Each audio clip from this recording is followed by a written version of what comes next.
Hello everyone, I am here to help you today. I know you use this video to fall asleep, so before that, like the video and subscribe to the channel. Also, where are you from and what time are you watching?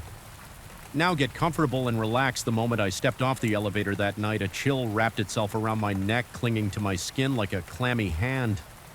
The overhead lights flickered once before going out, completely plunging the 18th floor into a silent darkness. I'd grown used to navigating this space with only a flashlight and the faint glow of exit signs in the distance, but it never felt right.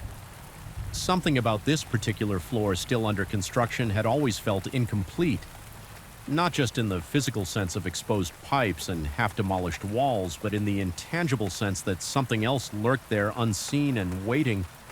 Even before I saw the faint silhouette near the plastic-covered windows, I sensed I wasn't alone. I work as a janitor in a commercial building downtown. I'm generally the first person in and the last person out, tasked with cleaning and minor maintenance. Though the building has dozens of floors, only a few remain under renovation. My supervisor insists these upper levels might be prone to leaks. If the weather is bad, rain has been relentless lately, so my nightly routine includes trudging up here with a flashlight, scanning for any sign of water intrusion or structural damage. I've never liked this job, but I've never outright feared it either, until I found myself trapped in this suffocating darkness, accompanied by a presence I couldn't name. The 18th floor is a construction zone in limbo-wide beams and half-erected walls. Partition the space into a maze of corridors. Electrical wiring dangles from the ceiling, occasionally brushing my hair. If I'm not paying attention, sheets of plastic have been stapled over the windows to protect against rain and wind. They flutter with eerie vibrations whenever a draft sneaks in through the cracks. The floor is usually deserted at night because the construction crew rarely works past dusk. The supervisors told me to stay vigilant for any leaks, but they failed to mention how unnerving it would feel, scanning my flashlight across bare concrete and half-finished surfaces, searching for signs of dampness, while feeling an inexplicable weight behind my back. Typically, I try to complete my inspection quickly. The place is cold and uninviting, and the overhead lights almost never work. They're probably disconnected while the electricians run new wiring. A solitary flashlight beam is all I have to guide my steps, along with the occasional ambient glow from the city lights seeping through the covered windows. But the plastic sheets warp and twist those lights, creating distorted shadows that quiver like living creatures on the unfinished walls. It started with subtle details. At first, it was just a strange reflection, an odd shape I spotted on the far side of the room. I would turn expecting to see a piece of equipment or a stray ladder propped against a wall, but there was nothing. This phenomenon was so fleeting. It was easy to dismiss it as a trick of the light, or my own tiredness. Night shifts wear you down slowly, and it's common to see illusions when you're exhausted. But as the days passed, I began feeling an uncomfortable sense of being watched. It wasn't the typical paranoia that sometimes creeps in when you're alone in a big space. It was sharper, more invasive, like someone's stare boring into the back of my head.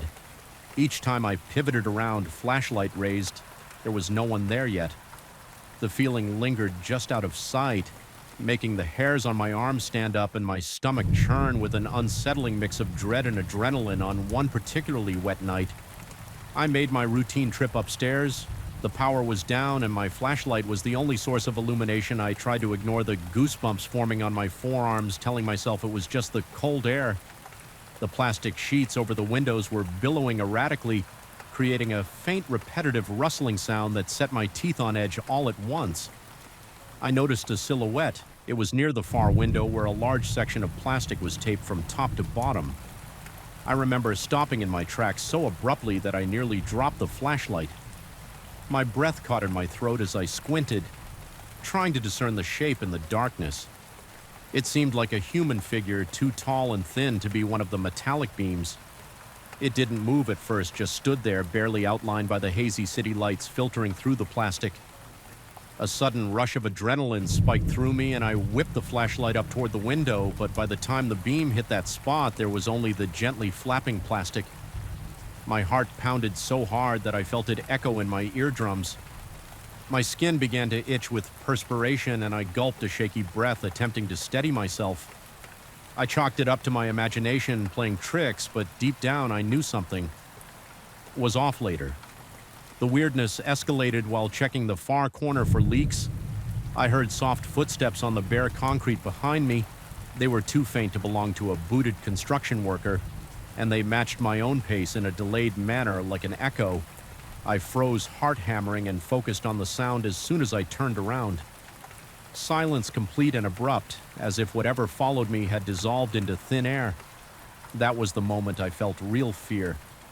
My pulse thuddered in my temples, and the flashlight trembled in my hand.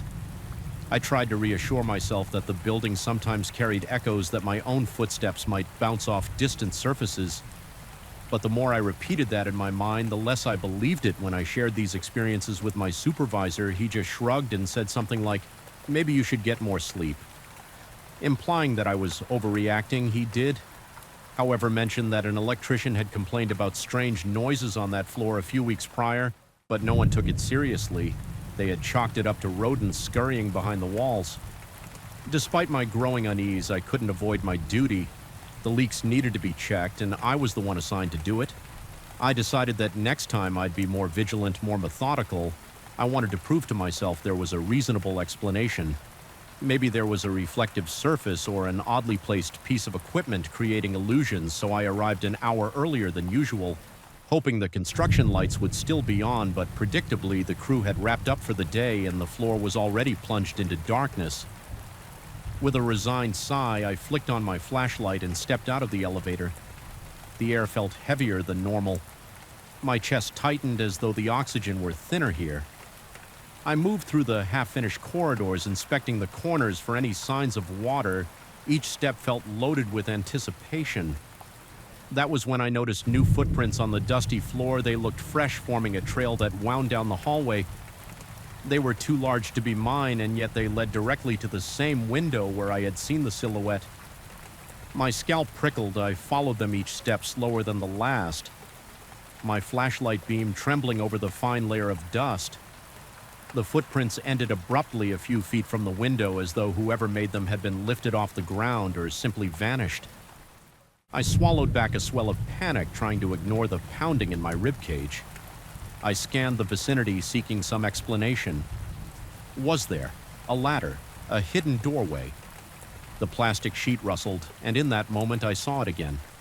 Just a fleeting hint of movement behind the opaque plastic, as if a figure was pressed against it from the outside. My breath caught the plastic, undulated an almost imperceptible bulge, then went flat. My brain screamed at me. That's impossible. We're 18 stories above the ground, and there's nothing outside but open air in the city. Skyline, that single moment felt like an eternity. My pulse thudded. Sweat gathered on my forehead, and my skin prickled with a coldness that went deeper than the chilly breeze, fighting the urge to bolt. I swept my flashlight from side to side, convinced that something stood just beyond my limited field of vision. The shadows elongated unnaturally, flickering in response to the beam. My breathing was rapid and shallow, and a numbness crept into my legs. If I didn't move, I was sure I'd collapse right there. Eventually, I willed myself to turn around and continue my inspection, determined to finish and leave. But each step forward felt like a confrontation with something intangible yet looming. I started hearing faint tapping noises, like someone gently knocking on the steel beams. They would start on one side of the room, then echo on the other. My flashlight's beam wavered as my hands began to shake uncontrollably. Despite my mind urging me to flee, I pressed on, telling myself that fear was making me hyper-aware of ordinary construction sounds. But in the pit of my stomach, I knew better.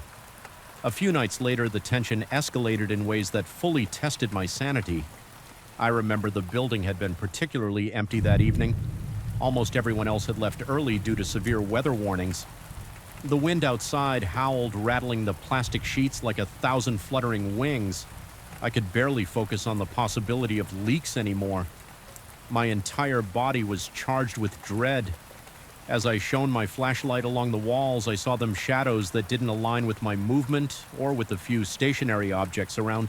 They seemed to belong to figures that slipped in and out of view. I started sweating despite the cold, my shirt clinging to my back. My heart pounded and my breath came in frantic bursts. I felt the corners of the room closing in. Then I heard what can only be described as a whisper. It wasn't a voice speaking actual words, more like the hushed exhalation of air passing through the plastic barrier, but it carried an urgent tone that made my ears ring.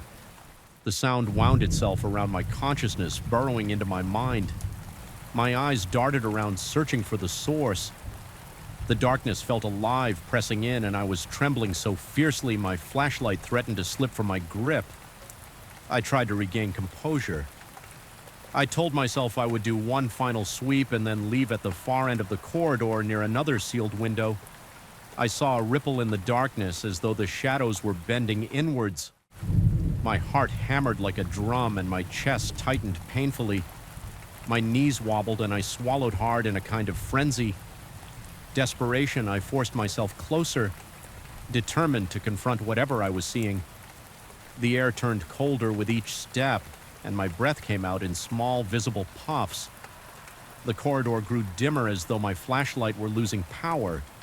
Even though I'd replaced the batteries earlier when I reached the end of that corridor, I felt an oppressive presence pressing against me. My head swam and my skin turned clammy. I sensed something right behind me. The floor seemed to vibrate, or maybe it was my own shaky legs summoning what little courage I had left. I spun around, flashlight pointed into the gloom. For a heartbeat, I saw a tall, vaguely human outline looming just at the edge of the beam. No discernible features except the indescribable weight of its gaze. My stomach lurched, and I felt my heart stutter. A noise escaped my throat, a strangled half-gasp. I stumbled backward, my elbow striking an exposed beam with enough force to make my vision momentarily burst with pain. By the time I steadied myself and aimed the flashlight again, the figure had vanished, but the cold presence lingered as though it were embedded in the air around me. That was the breaking point for me, no matter what my supervisor would say. I knew I had to leave. My mind felt on the verge of collapse, and adrenaline flooded my system, pushing my limbs into motion. I sprinted back toward the elevator, each footstep echoing in a frantic cadence that seemed to mock me. The corridor felt endless, and the plastic sheets on the windows snapped and crackled in the wind like mocking laughter. My lungs burned with every breath, and my heart pounded so violently that I thought it might give out. At long last, I slammed my hand on the elevator button, jabbing it repeatedly until the doors creaked open and I threw myself inside. Once inside the elevator, I jabbed the button for the lobby, longing for the relative safety of the lit floors. Below, my pulse refused to slow and my hands trembled with residual fear as the elevator descended. I realized I was covered in sweat, my clothes damp against my skin. My mind raced with a mix of terror and confusion. Replaying those last moments in the corridor, I asked myself if it was all in my head, if the silhouette and the echoes and the footprints were manifestations of my own stress. But I couldn't shake the conviction that there was something undeniably real haunting that space. By the time I reached the lobby, I was elated. I thought about telling the security guard everything, but my tongue felt thick and useless. Instead, I just stood there, gulping in the brightly lit emptiness. A wave of relief at being off that floor washed over me, but it was tinged with lingering dread. The experience had been too vivid, too tangible. My body was still trembling. My mouth was bone dry and my heart thudded in my chest. As if it still feared something might be chasing me in the days that followed, I requested a transfer to a different floor. My supervisor seemed surprised, but didn't argue, possibly noticing my shaken demeanor. I never offered much of an explanation, only saying I needed a less isolated area. Some nights when the building is particularly quiet, I think about that 18th floor and feel a chill run through my body. It's not just a place of unfinished walls and hidden leaks. It's a place with a presence. I can't define what it is, but I know it's there, lurking just out of sight, ready to vanish the moment you try to confront it. And even though I'm away from that floor now, I still feel that presence in my dreams. See that impossibly tall silhouette waiting behind a wavering sheet of plastic. Sometimes I wonder if it was a ghost, a spirit, or simply a manifestation of my own overworked mind. The truth is, I don't think it matters. Whatever name it goes by, something unnatural haunts those corridors. I haven't ventured up there again, and I have no intention of doing so. The building's management can replace the plastic coverings, fix the leaks, and finish the renovations, but I suspect no amount of paint or plaster can rid that floor of whatever has claimed it.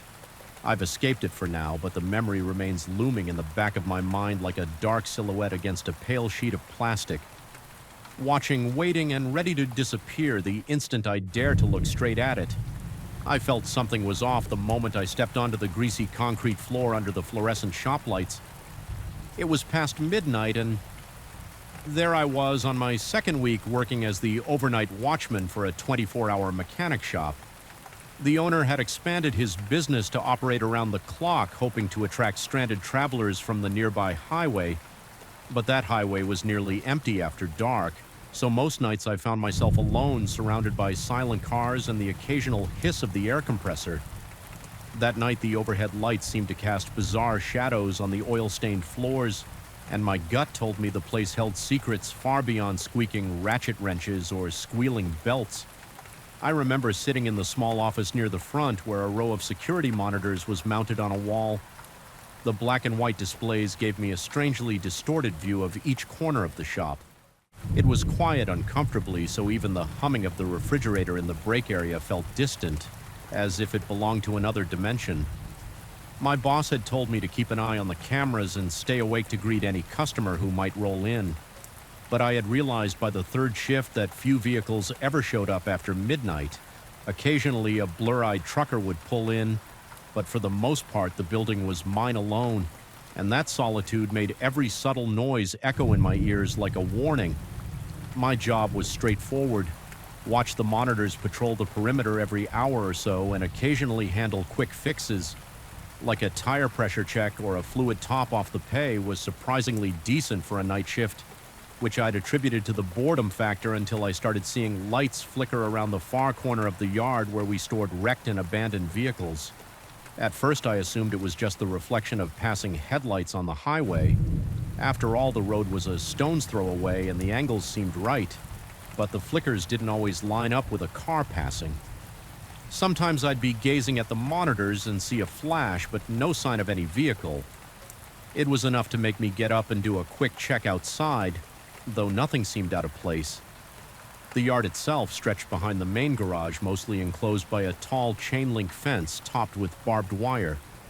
Inside were rows of twisted metal husks, half-dismantled sedans, rusted pickup trucks missing doors, and other forlorn scraps. They were awaiting disposal or parted out for any salvageable pieces under the dim glow of the single overhead pole light. Those ruins of automobiles resembled the carcasses of mechanical animals left to decay in the cold night air. Most nights I avoided that area unless I needed to rummage for a part. The flickering I saw on the monitors made me want to avoid it even more, but my curiosity and duty led me to venture there with a flashlight. More times than I'd like, one of the first nights I distinctly remember noticing a bright flash from the corner of my eye on the camera feed. The angle wasn't perfect, but it was enough to catch my attention. I glanced back at the monitors, expecting to see headlights, or at least the beams of some vehicle rolling in. But the screen showed nothing but the same static rows of junk. I kept staring, waiting for movement. Nothing. A minute went by in silence, and I felt my heartbeat quicken, a low hum of anxiety circling my thoughts. Finally, I decided to step out there myself and check. As soon as I opened the back door, the rush of night air made my lungs contract. It carried the scent of burnt rubber and old grease. My flashlight beam swayed across the gravel path as I advanced, scanning the ground for anything unusual. I circled the entire area, peering through broken windows of the old vehicles. Shadows seemed to shift inside the cabs, but I blamed that on the glare of my flashlight. I kept hearing faint metal clinks as if a wrench were being gently tapped against steel, yet I saw no one around. Eventually, I convinced myself it was probably just the wind nudging a loose scrap. That rational explanation felt hollow, but I used it as a crutch to keep my nerves from boiling over. By the time I returned inside, my hands were slightly shaking from the tension. My palms were sweaty, and I realized I'd been holding my breath on and off the entire time I was out there. Over the next few nights, those flickers of light became more unpredictable. Sometimes they appeared early in my shift. Other times I wouldn't catch one until near dawn. There was no pattern, no single cause I could pin down. I started to grow paranoid. I checked the yard lights to make sure they weren't malfunctioning, but all of them were either turned off or operating normally. I tried to see if reflective surfaces in the scrap heap could be catching moonlight, but that didn't explain how bright these flashes were. It reached a point where I began to dread glancing at the security monitors, fearing that I'd see another pulse of light with no obvious source. One night I was finishing some paperwork at the front counter when I glimpsed a sudden burst of illumination from the monitor that faced the back fence. It lit up. The inside of one of those old cars clear enough for me to see. For just a split second, I shot upright, nearly knocking over my coffee cup. My heart pounded so hard it felt like it might crack my ribs. This time, the light looked distinctly like it came from inside the battered sedan, not just around it. Every hair on my arm rose and the skin on the back of my neck prickled. I rushed over to the large bay door and wrestled it open. My adrenaline surging outside. Everything was dark again, not even a hint of that brilliance I'd witnessed on the screen. Seconds before, my breath came in short, sharp puffs and my knees felt unsteady as I took cautious steps across the gravel. I approached that particular sedan, which was missing its front bumper and had a shattered windshield. The driver's door was slightly ajar. I shone my flashlight into the interior. Expecting, I'm not sure what I expected. Honestly, the seat cushions were torn and the upholstery was stained with old grease and debris. Otherwise, it was empty. I felt my throat tighten, a suffocating wave of unease pouring over me. I slammed the door shut in an almost frantic gesture, as if to lock something in or keep something out. I wasn't sure which. Then I half-jogged back to the main building, my pulse still thudding in my ears. When I told my boss indirectly about strange lights, he shrugged it off, remarking that maybe passing cars from the highway cast weird reflections. He told me not to worry unless I found evidence of trespassing. There was a hint of amusement in his voice, as if he considered me overly jumpy, but my instincts continued to scream that something was wrong. The nights dragged on, and my sense of dread only intensified as a kind of self-imposed test of sanity. I began writing down the times I saw the lights. I'd scribble them in a small notebook, noting their length and location. There was no discernible pattern, no single time slot that recurred or repeated. They flared up in random sequences, sometimes faint, sometimes bright enough to make me gasp. The shop's interior started to feel more oppressive, even though nothing physically changed. I'd sit there staring at the monitors, fighting the urge to constantly check over my shoulder.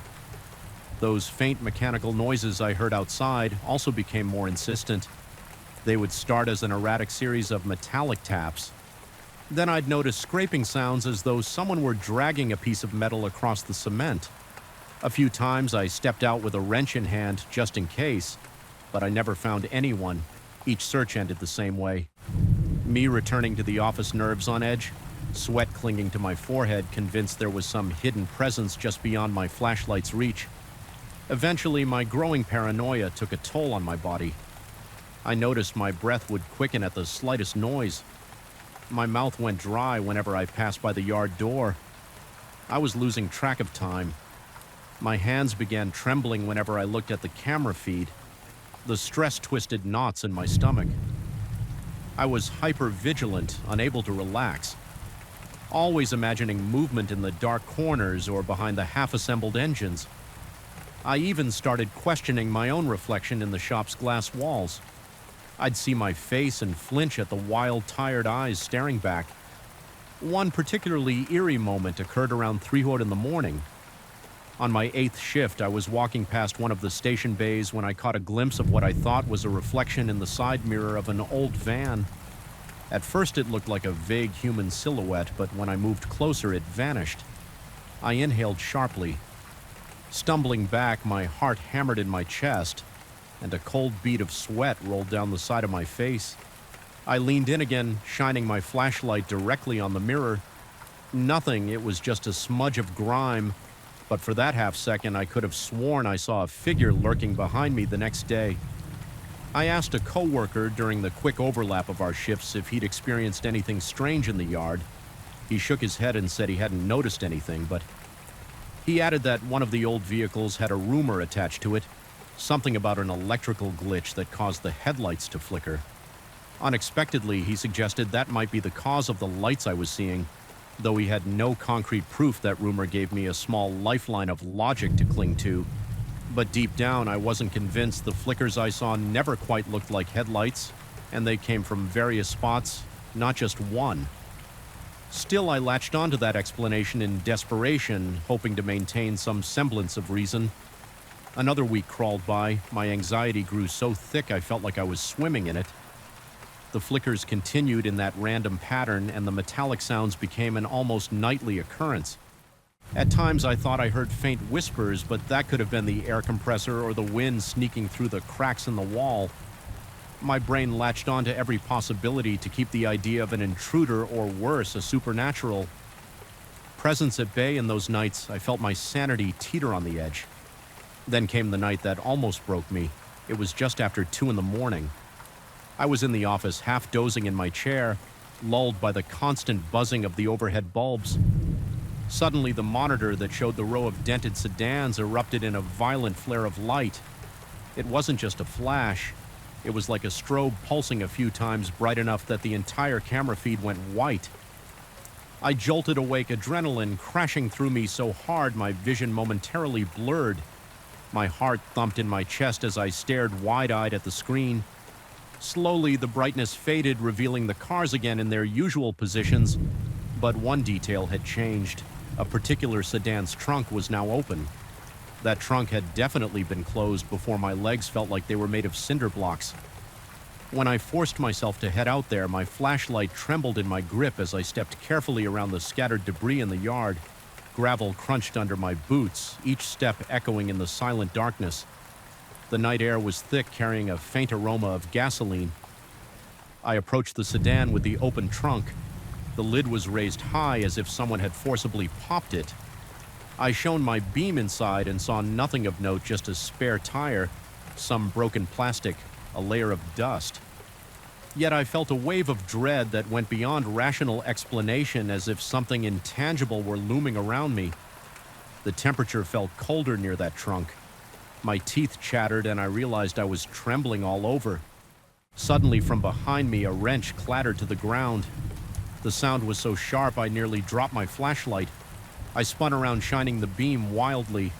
I saw no one. Just a rusted truck with its hood ajar. My breath caught in my throat as the beam of the flashlight quivered over the vehicle's silhouette.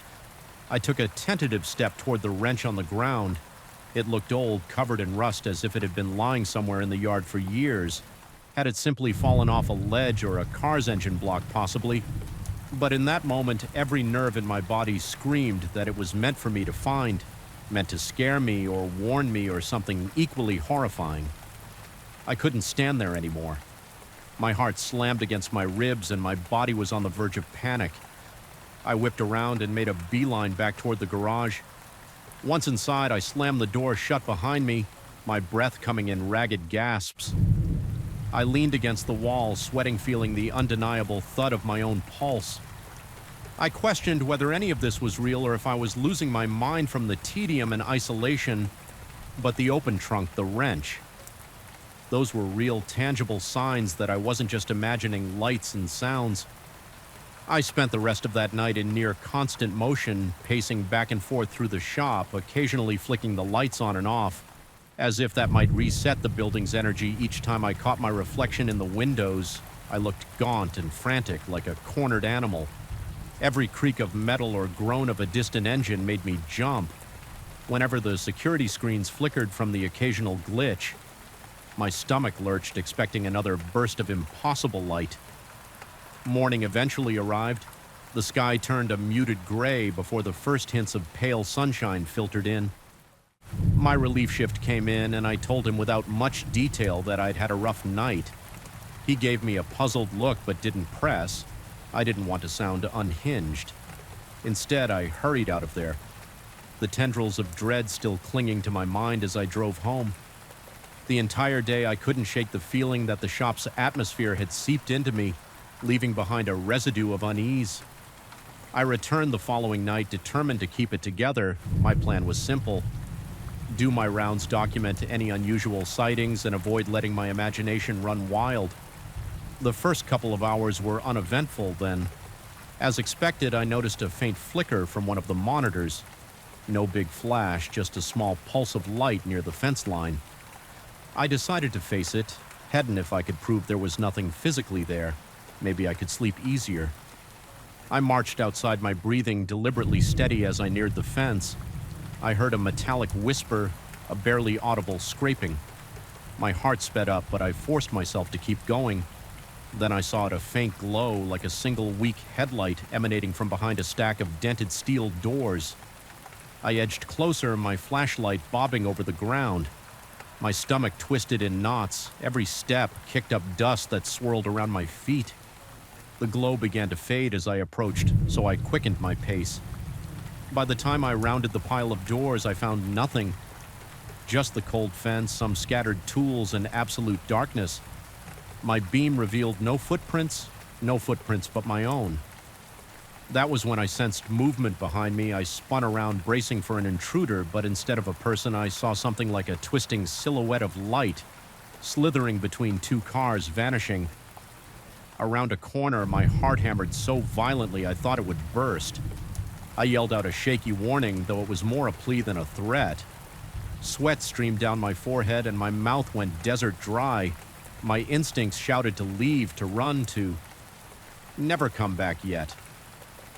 In that surreal moment, I wanted to see it clearly. I can't explain why I managed a few steps toward the cars where I'd seen that luminous form. My hand shook so badly I almost dropped the flashlight. Its beam danced across rusted fenders and shattered windows. The air felt thick, stifling, and I struggled for breath. Then I heard a low rattling sound from within a nearby trunk, like something scraping to get out. I can't describe the horror that washed over me. My vision blurred at the edges and my knees went weak. I took one trembling step forward, but then the rattling stopped. Absolute silence followed. No more lights, no more sounds. Just the drone of my own ragged breathing. That was enough. I retreated, practically stumbling over my own feet as I sprinted back to the safety of the garage. Once inside, I double-locked every door I could and flicked on all the overhead lights. I sat there in the fluorescent glow, forcing air in and out of my lungs, waiting for the clock to crawl toward daylight. My mind swirled with questions. Was I losing my grip on reality? Was there something truly unnatural lurking in that junkyard? When the sky finally brightened, I clocked out without speaking to anyone. I realized I couldn't do this anymore. I wasn't willing to continue facing that oppressive darkness or the malevolent presence I felt swirling among the rusted cars. Whether it was a haunting, a trick of the mind, or some bizarre electrical phenomenon, I didn't care. It had burrowed into my psyche and refused to let go. I didn't quit on the spot, but I gave my boss notice shortly after I told him in the vaguest terms that the night shift was too hard on me. He asked if I'd been spooked by strange noises. He half smiled as he said it, but I didn't offer any details. I just said I needed to move on and move on. I did grateful to leave that place behind, yet I still find myself haunted by the memory of those flickers of light and the sense of being watched from the shadows. Sometimes at night I dream I'm back there, hearing metallic taps echo in the distance, seeing that glow swell and pulse in the corner of my vision, never quite letting me rest. Even though I escape, the lingering dread continues.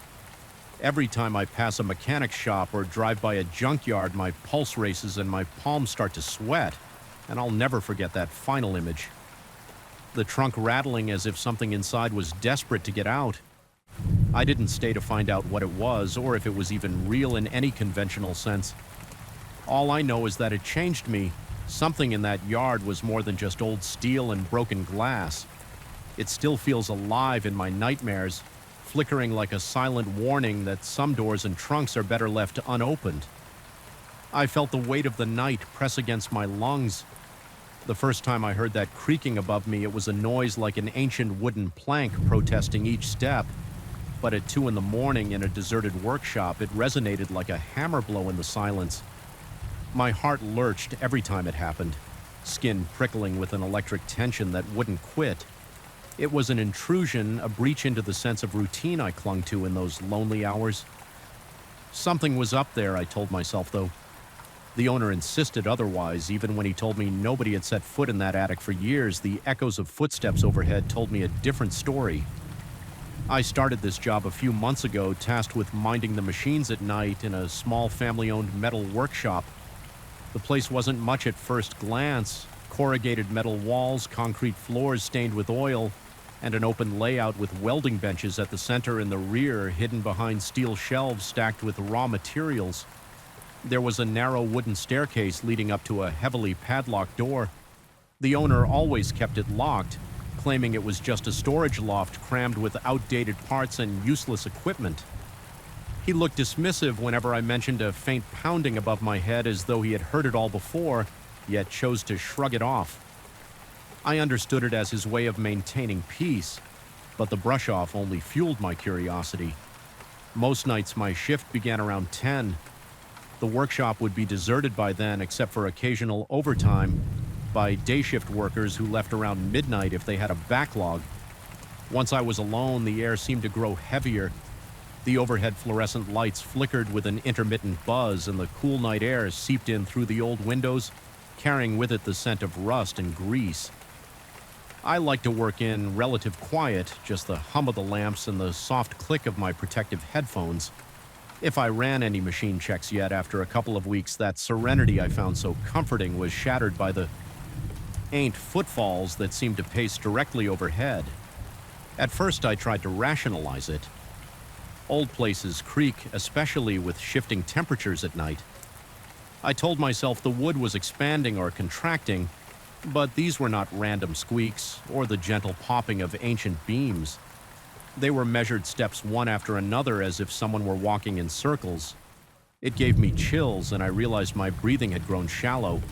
My hands trembled while adjusting the settings on one of the metal presses, and I felt a cold sweat trickle down my spine.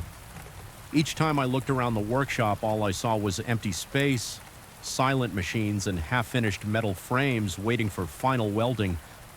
There was nowhere else the sound could come from except that locked attic.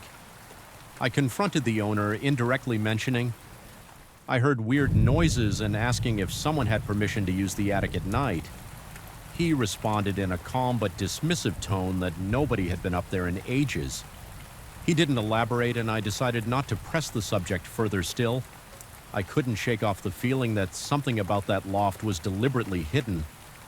My pulse pounded in my ears. Every time I glanced toward those stairs, they stood like a dark invitation, the overhead bulb rarely casting enough light to see the dusty rungs clearly. The locked door at the top, always in partial shadow. I made it a habit to end my routine checks early, just to sit as far from the stairs as possible, busying myself with tidying up or adjusting inventory logs. The trouble was, the workshop was never truly silent. When I turned off the main machines, the building itself seemed to come alive with faint groans, metallic pings, and especially that inexorable creaking overhead. My chest would tighten and I'd feel my heart racing. Whenever the footsteps started, some nights it was just a single step, like a partial weight gently pressed against an old plank. Other nights it was a slow, deliberate pacing. My hands would grow clammy and I'd wipe them on my work pants, trying to chase away the dryness in my mouth. Sometimes my vision felt shaky, as if my peripheral view was distorting in the dimly lit corners. Each breath tasted stale and hot, as if I were suffocating on my own apprehension. After a month of this, I decided to drown out the noises I brought. Headphones, heavy, industrial-grade ones meant to muffle machine tools, and blasted music at a moderate volume. It didn't fully block the vibrations, but it was enough to keep me from hearing the footsteps so clearly that offered some relief. But I soon discovered a new layer to my dread whenever I stopped the music or lifted the headphones. I sensed a distinct tremor in the air, a low vibration that pulsed through the building. It wasn't a sound exactly, more like a throbbing wave I felt in my gut. It seemed to come from above, almost as if it were an unspoken call demanding attention. I would sit there, forcing my breathing to stay calm, yet my heart banged against my ribs like it was trying to break free. My palms grew sweaty and I'd clench and unclench my fists in an effort to keep myself grounded. Sometimes the overhead lights would flicker more intensely, plunging the corners of the workshop into deeper shadows. My reflection in the metal surfaces looked pale and haunted on a few occasions. I could have sworn I saw movement out of the corner of my eye, a fleeting shape or a dark outline shifting in the periphery. Each time I spun around, adrenaline flooding my veins, expecting to find someone behind me. There was never anyone. My breathing turned ragged and I found myself panting like I had just sprinted a mile. The air felt thick as if every breath was a struggle and my mind started to spiral. I questioned my own sanity, wondered if the exhaustion of long nights was playing tricks on me. But fatigue couldn't fully explain the footprints in the dust that weren't there before, or the distinct sense of being watched. The more I tried to ignore the attic, the more it seemed to exert an invisible pressure on my psyche. The door at the top of the stairs began to dominate my thoughts. I could visualize it in perfect detail. Chipped paint, a rusted lock, and a sense of stale air seeping from the gaps. Some nights I felt an irrational urge to walk up and just open it. Consequences be damned, my imagination conjured all sorts of images. Old mannequins used for welding practice, corroded metal scraps shaped like twisted figures, or something far less rational lurking in the gloom. My entire body tensed at the thought. My heart pounded like a drum and beads of sweat formed on my temples. I fought the idea, telling myself it was best left alone. One evening I decided I had to get some clarity, so I waited until the next day to carefully bring it up with the owner. Keeping my tone casual, I mentioned the footsteps, the vibrations, and how it made me uncomfortable. He responded with a shrug through an awkward half-smile. He muttered that the place was old and made plenty of strange noises. There was something in his eyes, though, a flicker of discomfort, as though he knew more than he let on. When I asked if there was any chance an animal had gotten trapped in the attic, he simply said it wasn't possible. Describing the door as sealed shut, he told me not to worry, that everything was safe. I nodded, but my stomach twisted with uncertainty.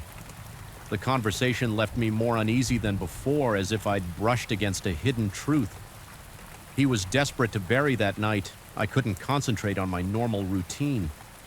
My nerves were frayed and my entire body buzzed with tension around midnight. I turned off the lathe and sat on a stool facing the back wall. The staircase behind me, I left my headphones hanging around my neck, in part because a strange compulsion told me not to hide from the noises anymore. I needed to confront them, or at least acknowledge their existence. A sticky sense of dread clung to every breath I took, and my sweat soaked through my shirt and patches.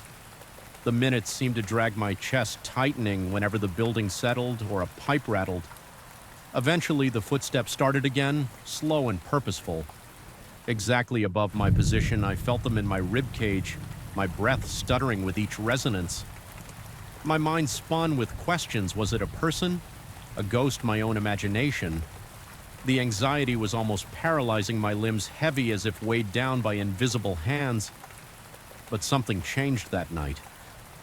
The footsteps stopped abruptly, and instead the entire attic floor seemed to emit a low, irregular tapping, like someone drumming their fingers on the wood from the other side. Each tap sent a jolt through my body, making my stomach lurch. There was a hypnotic quality to it, beckoning me to investigate. I stood up on trembling legs, my muscles tight and my mouth uncomfortably dry. Step by step, I inched toward the staircase. The workshop lights flickered, casting dancing shadows around me. Every nerve in my body screamed to turn back, but I felt magnetized by the steady tapping. My heart hammered so loudly in my ears I could barely hear anything else. When I reached the base of the stairs, I looked up. The door was barely visible in the dim light, just a blurred rectangle of darkness. The tapping paused, as if sensing my presence, and an eerie hush fell over the workshop. My breathing echoed in the gloom, each exhale shaky and uneven. I reached for the first step, the old wood creaking under my boot. My hands were damp and I gripped the railing to steady myself.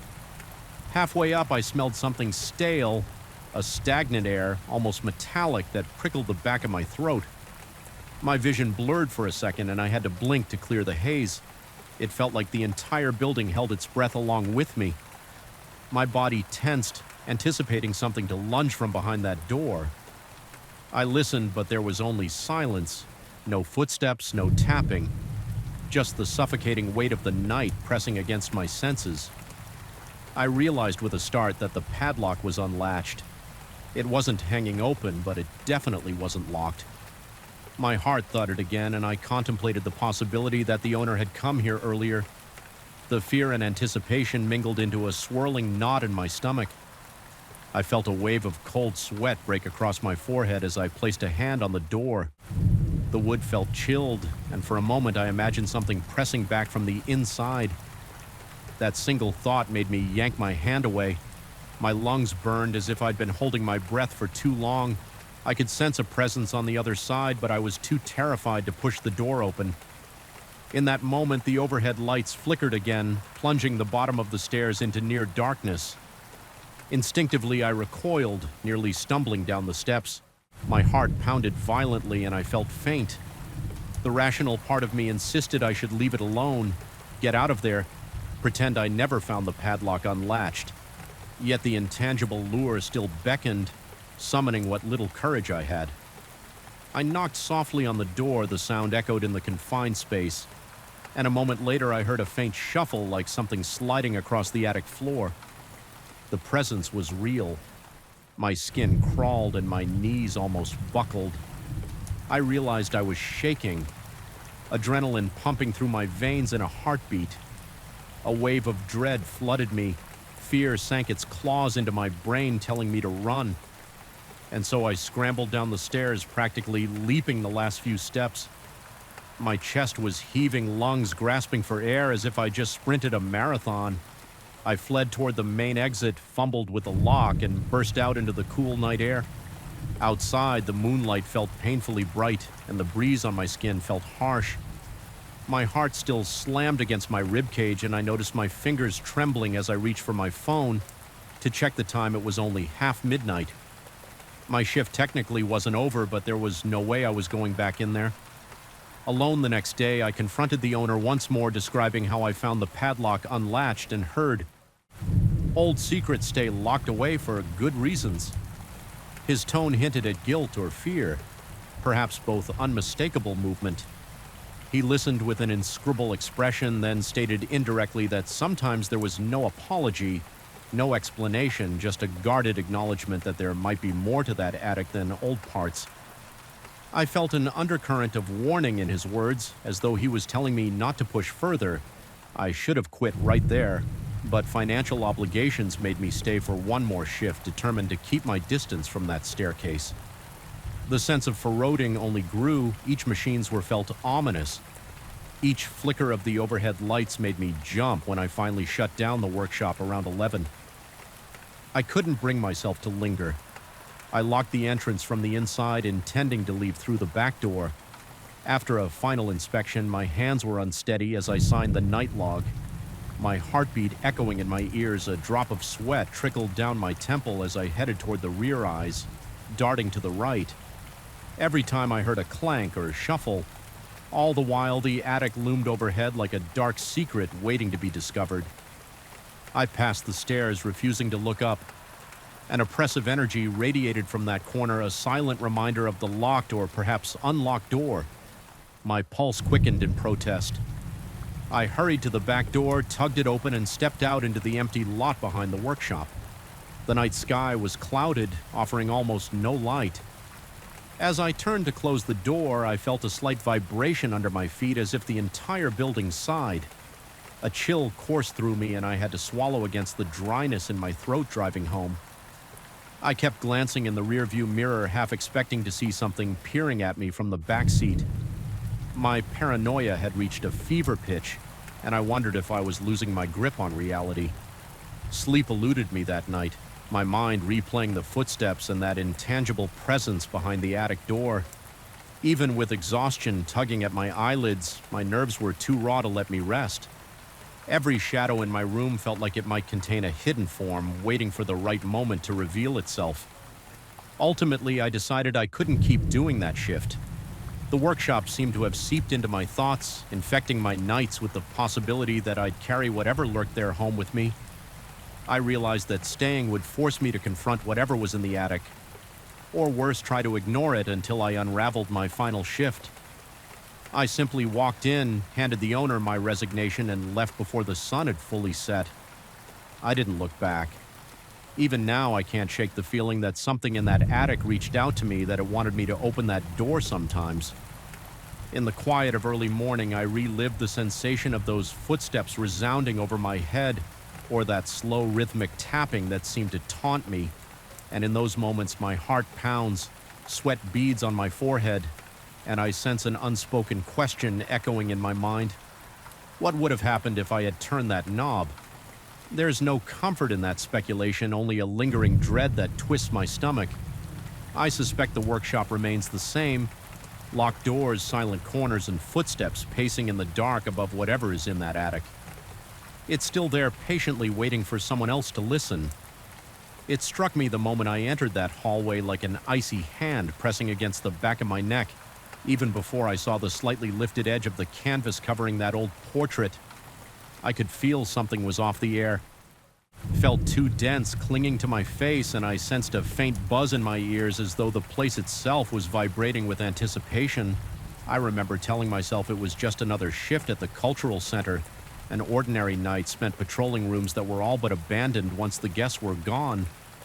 Still, I couldn't shake the feeling that something had changed, that an unseen presence was waiting for me in the dimly lit corridor, where the dust and shadows conspired to play tricks on my mind. I started working security at this cultural center. A few months ago, the building is an old mansion built centuries ago and only sporadically renovated to keep it functional. There's a grand salon for public events, concerts, lectures, small exhibitions, and that room is lively enough when filled with people, but once the last event ends and everyone files out, it becomes my responsibility to secure the rest of the mansion. The upper floors, the narrower corridors, the hidden wings that are rarely used. Those fall under my watch. The Sense Administration wants to protect the valuable paintings and other antiques stored in these areas. That means the hallways are kept in low light to preserve the paintings. The bulbs are dim and cast feeble cones of yellowish light that sometimes flicker, leaving patches of darkness in the corners. I've always been comfortable with silence, but there is something about silence in a place like this. That grates on your nerves. It's never truly silent. Floorboards creak with soft moans under ancient weight. Pipes rattle behind walls as if they're carrying whispers from one room to another. The curtains in the old office's forgotten windows, overshadowed by tall trees, sway unexpectedly when some draft snakes its way through cracks in the masonry. Even my own footsteps have a muffled quality here, like the wood is swallowing the echo before it can properly resonate. I first noticed the problem with that covered portrait. A few weeks ago, during one of my usual rounds, I passed by a row of paintings, most of them shrouded in protective cloth to shield them from dust and humidity. Normally, each cloth is tucked neatly at the edges, so no part of the painting is exposed. But that night, I saw one was slightly lifted at the corner as if someone had pulled it to take a peek underneath. I stepped closer, holding my flashlight. The corridor felt strangely cold, and I'm certain I heard a slight rasping sound, though I couldn't tell if it was the wind or a faint exhalation when I peeled back the cloth to smooth it out. Nothing seemed out of place with the painting itself. I'd seen it before. It's an austere portrait of a figure standing in a formal pose. The face partly turned toward the viewer, but in the gloom I couldn't make out any details. The only thing that struck me was the sensation that the eyes might be watching me, even though I told myself it was just a trick of the low light. I replaced the cloth and tried to laugh off the chill that crawled up my arms, but the next night I found it disturbed again. This time the cloth was folded back further, exposing almost half the painting. My heart thudded in my chest when I noticed it, a dull pounding that made my breath catch. It felt personal, like someone was deliberately tampering with that single painting. I looked around with my flashlight, checking every dusty corner of the corridor. The overhead lighting was dim, and the narrow windows let in only faint moonlight. The swirl of shadows might have concealed any number of lurking shapes. yet I found nothing. I reported my discovery to the sense coordinator the following morning. Although I kept my tone casual, it was suggested that maybe a curious visitor or staff member had looked under the cover during the day and failed to put it back properly, but the coordinator's uncertain expression hinted that this wasn't a usual occurrence. They'd never had problems with tampering before. Still, nothing had been stolen, so it didn't feel urgent. I was told to keep an eye on it, keep doing my rounds, and lock all doors as usual that night as I passed the same corridor. I half expected the cloth to be perfectly in place. Instead, it was drawn back again, this time in a different angle, like a corner had been pinched and left creased. My pulse spiked. I remember beads of sweat forming on my forehead, and the dryness in my mouth made me swallow hard as if I'd forgotten how to breathe for a second. A tingling sensation prickled the back of my neck. I forced myself to approach, slowly shining my flashlight over the rows of paintings. They were all covered as they should be, except that one. The corridor felt alive with anticipation, every shadow seeming to pulse and twitch. That was when I became aware of a soft, nearly imperceptible sound behind me. It was like the slow intake of breath or perhaps a slight hissing. I whirled around, heart hammering, but there was no one there. For the next few nights, I noticed an odd pattern. I would patrol the entire mansion, double-check the doors, corners, and windows. Everything would be in order until I reached that corridor. Without fail, the cloth on that same portrait would be disturbed, pulled up enough to reveal a glimpse of the face beneath, and each time I'd feel a distinct pressure in my chest, like my body was reacting to something intangible. My throat would constrict, and I'd hear that faint hiss or whisper right at the edge of my hearing. I started to dread that part of my shift, knowing I would find the painting partially exposed, and that the small sound like someone exhaling would brush past my ears. One evening, I tried a new tactic. I decided to patrol that corridor first. Well before midnight, hoping to catch whoever was messing with the cloth, I switched off most of the lights, leaving only the emergency bulbs, and chose a vantage point at the end of the hallway where I could see the painting without being too obvious. The wait felt interminable. The gloom pressed in on me from all sides. The only comfort was the thin beam of my flashlight, which I kept turned off to avoid giving away my position. I stood there listening. My heartbeat thrummed steadily in my ears, and I found myself straining to hear anything else. A scuff of a shoe against the floor, the shuffle of cloth, a door hinge squeaking, but the corridor remained deathly still, so quiet that my own breathing sounded unnaturally loud.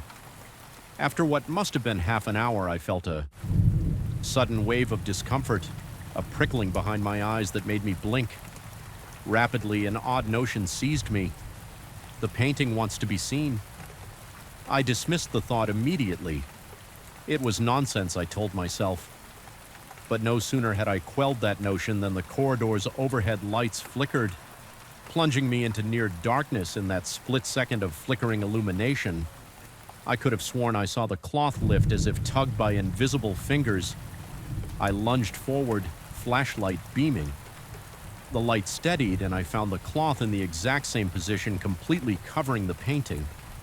I approached it slowly, heart in my throat, scanning the hallway.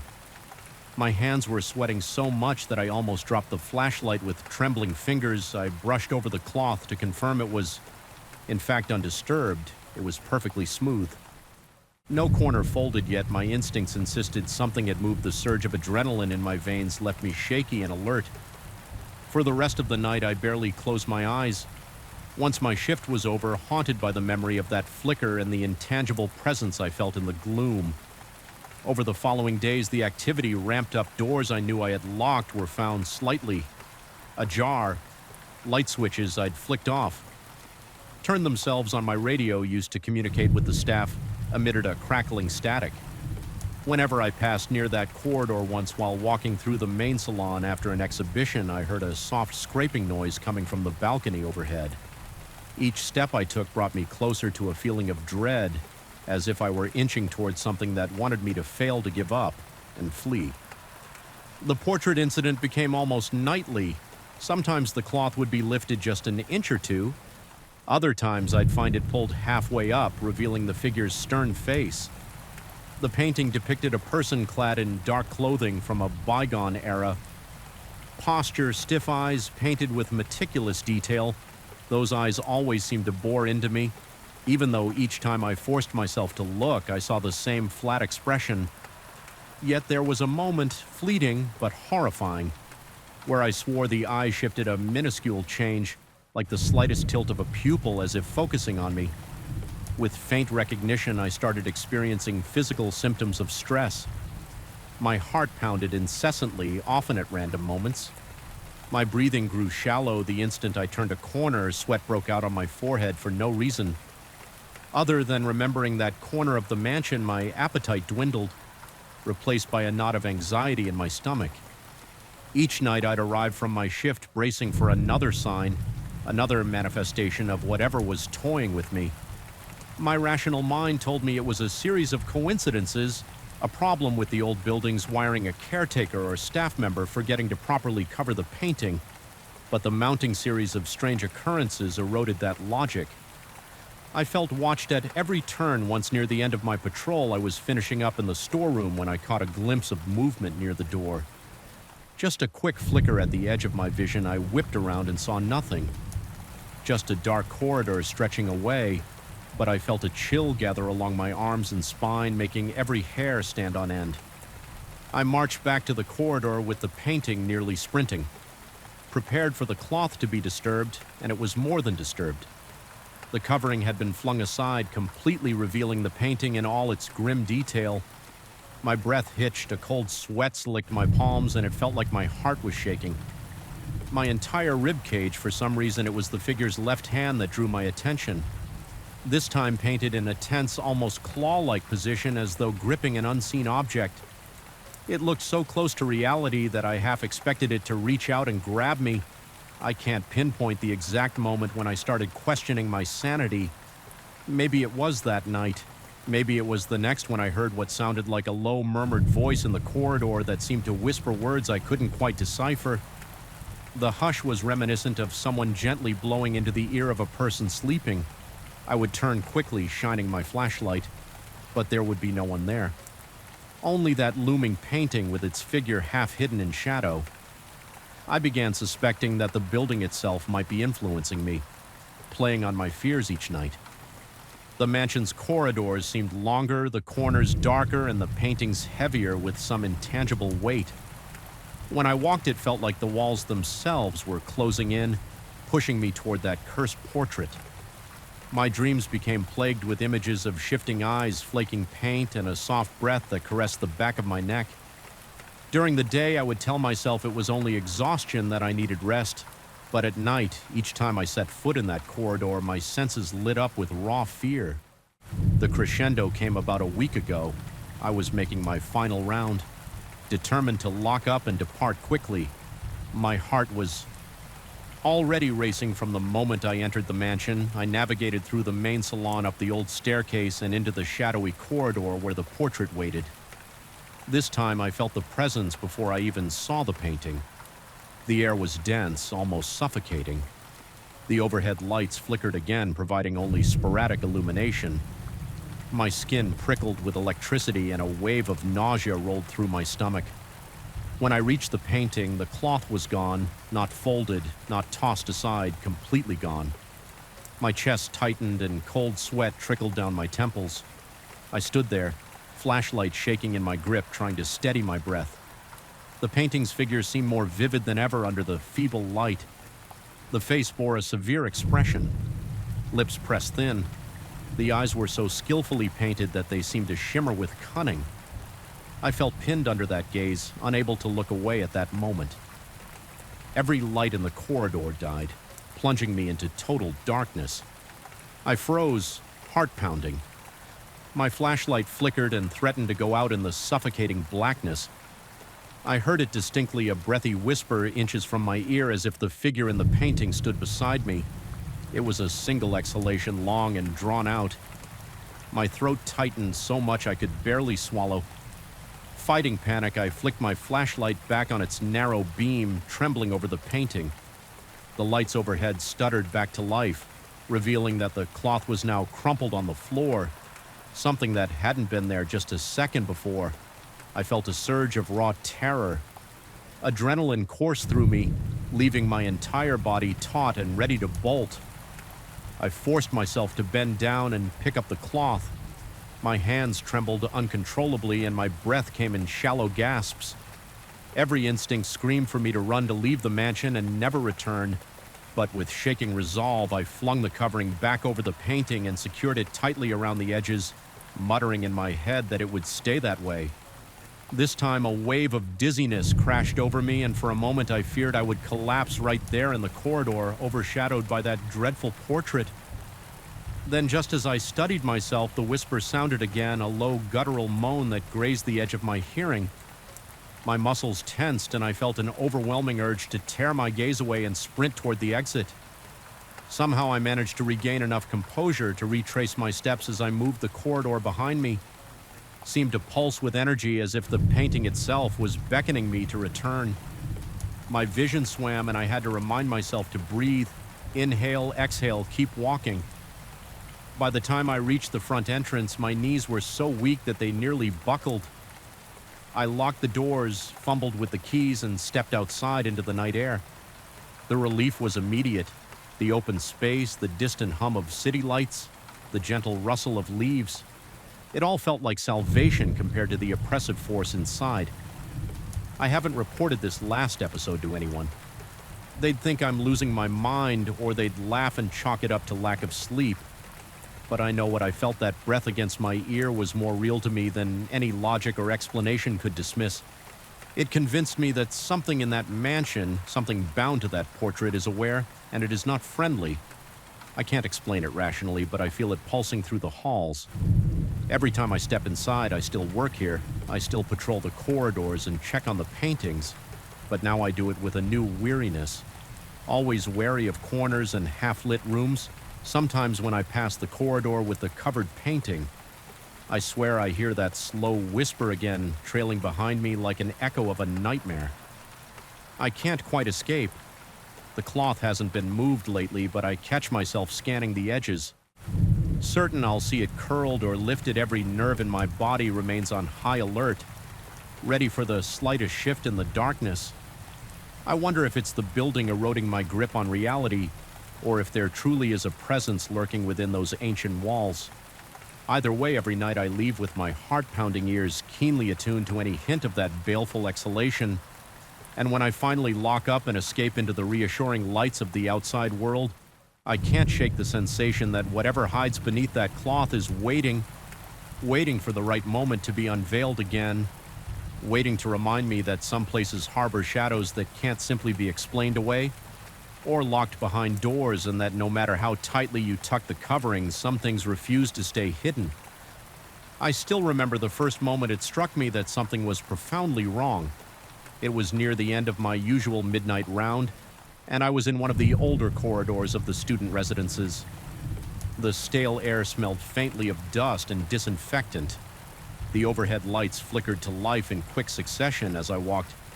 The sudden brightness revealed nothing out of place, just a long stretch of pale walls and closed doors, but I felt a subtle shift in the atmosphere, like the entire building had exhaled in unison. A shiver crawled up my spine. The sensation was so intense and unexpected that I almost dropped my flashlight. Little did I know that was only the beginning. I work as a sort of night watchman in a sprawling complex of student dormitories during mid-year break. The population dwindles to just a handful of people, if any. Most rooms remain empty. My job is simple in theory. Patrol every wing, check that all doors and windows are secure, note any irregularities in a log, and make sure everything is locked up tight by dawn.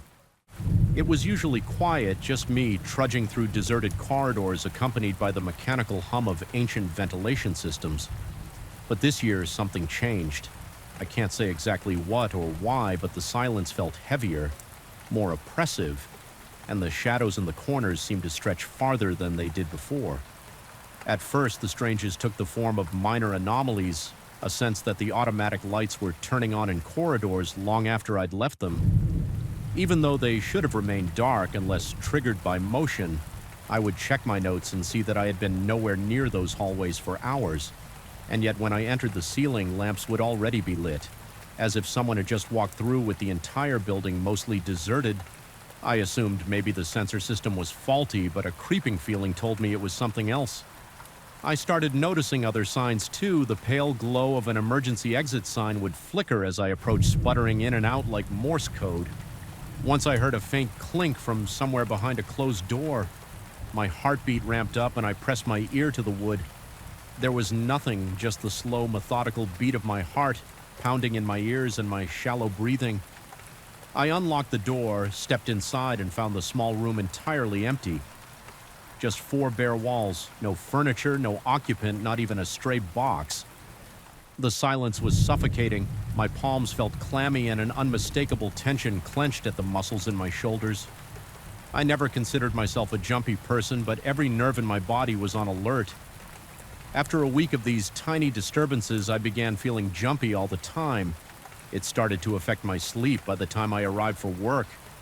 Each evening I was already exhausted, and every squeak of a hinge made me jolt upright one night. As I was making my usual circuit, I glanced at my watch to mark the hour. Then, in the hush of a deserted hallway, a corridor light switched on by itself. It was about 20 doors ahead, near a section I hadn't patrolled yet. The sensor was far enough away that it shouldn't have caught my movement. My pulse quickened and I crept forward, half expecting to see a student who had returned early or some trespasser wandering around, but there was nobody. My throat went dry. I took a deep breath and reminded myself that these weird occurrences could be explained an electrical malfunction, a drafting issue that made doors clatter. Maybe even an animal that had somehow found its way into the building, but my rationalizations brought no comfort. A part of me sensed I wasn't alone in these corridors. It was as if I could feel another presence trailing me, a set of invisible eyes boring into the back of my neck. Whenever I turned to walk away a few days later, I had a conversation with my supervisor over the phone. I kept it professional, only mentioning that some of the lights seemed to activate on their own. He suggested I look into the sensor system, maybe reset some circuit breakers. I took note of his advice and decided to handle it on the following shift. Although he said he hadn't noticed anything strange on the monitors, I could tell from his tone that he thought I might be overreacting. That irritated me slightly, but I brushed it off, telling myself that maybe he was right and there was a logical explanation. The next evening, I set out with a plan to test the lights. Myself, I went to one corridor known to have sensors that triggered suspiciously. Often my flashlight beam crossed the threshold, revealing a row of closed identical doors. The floor was scuffed and the walls had a few patches of chipped paint. Everything looked so ordinary, but I couldn't shake the sense of being unwelcome. My mouth felt suddenly parched and my pulse drummed in my ears. I forced myself to proceed calmly. I wanted to stay and watch if the lights came on randomly, so I turned them off manually at the main switch and stood quietly in near darkness. For a moment, I was enveloped in a thick silence broken only by the faint buzz of the emergency lights. Sweat began to bead on my forehead. I could feel the damp warmth trickling down the sides of my face. My ears were prick-cricked, searching for any subtle noise. Then out of nowhere, I heard what sounded like a distant sigh. It was brief and soft, but it cut through the silence like a blade. I spun around, shining my flashlight into each corner, checking every closed door. Nothing. I muttered to myself that it was just the old pipes or some freak gust of air.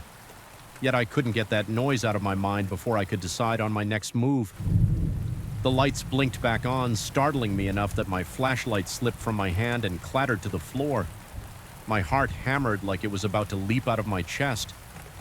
The overhead glare felt oppressive, mercilessly illuminating the empty hallway. In the sudden brightness, I saw no one, no movement, no sign of an intruder. My mind cycled between relief and terror.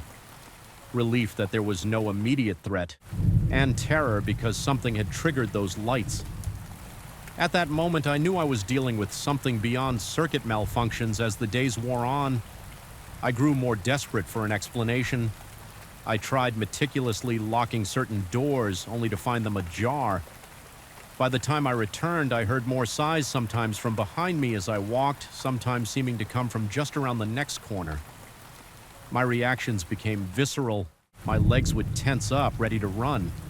My mouth went dry and a tightness seized my lungs, making it hard to breathe. I caught glimpses of shadows that didn't correspond to any object or person. They flickered at the edges of my vision, dissolving the moment I looked directly at them. One night I decided to bring a handheld camera. Even though it wasn't part of my standard equipment, I figured I could document whatever was happening. I'd review the footage afterward to see if maybe my mind was playing tricks on me.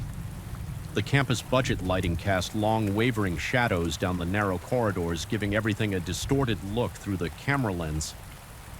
My throat tightened each time I heard even a faint sound.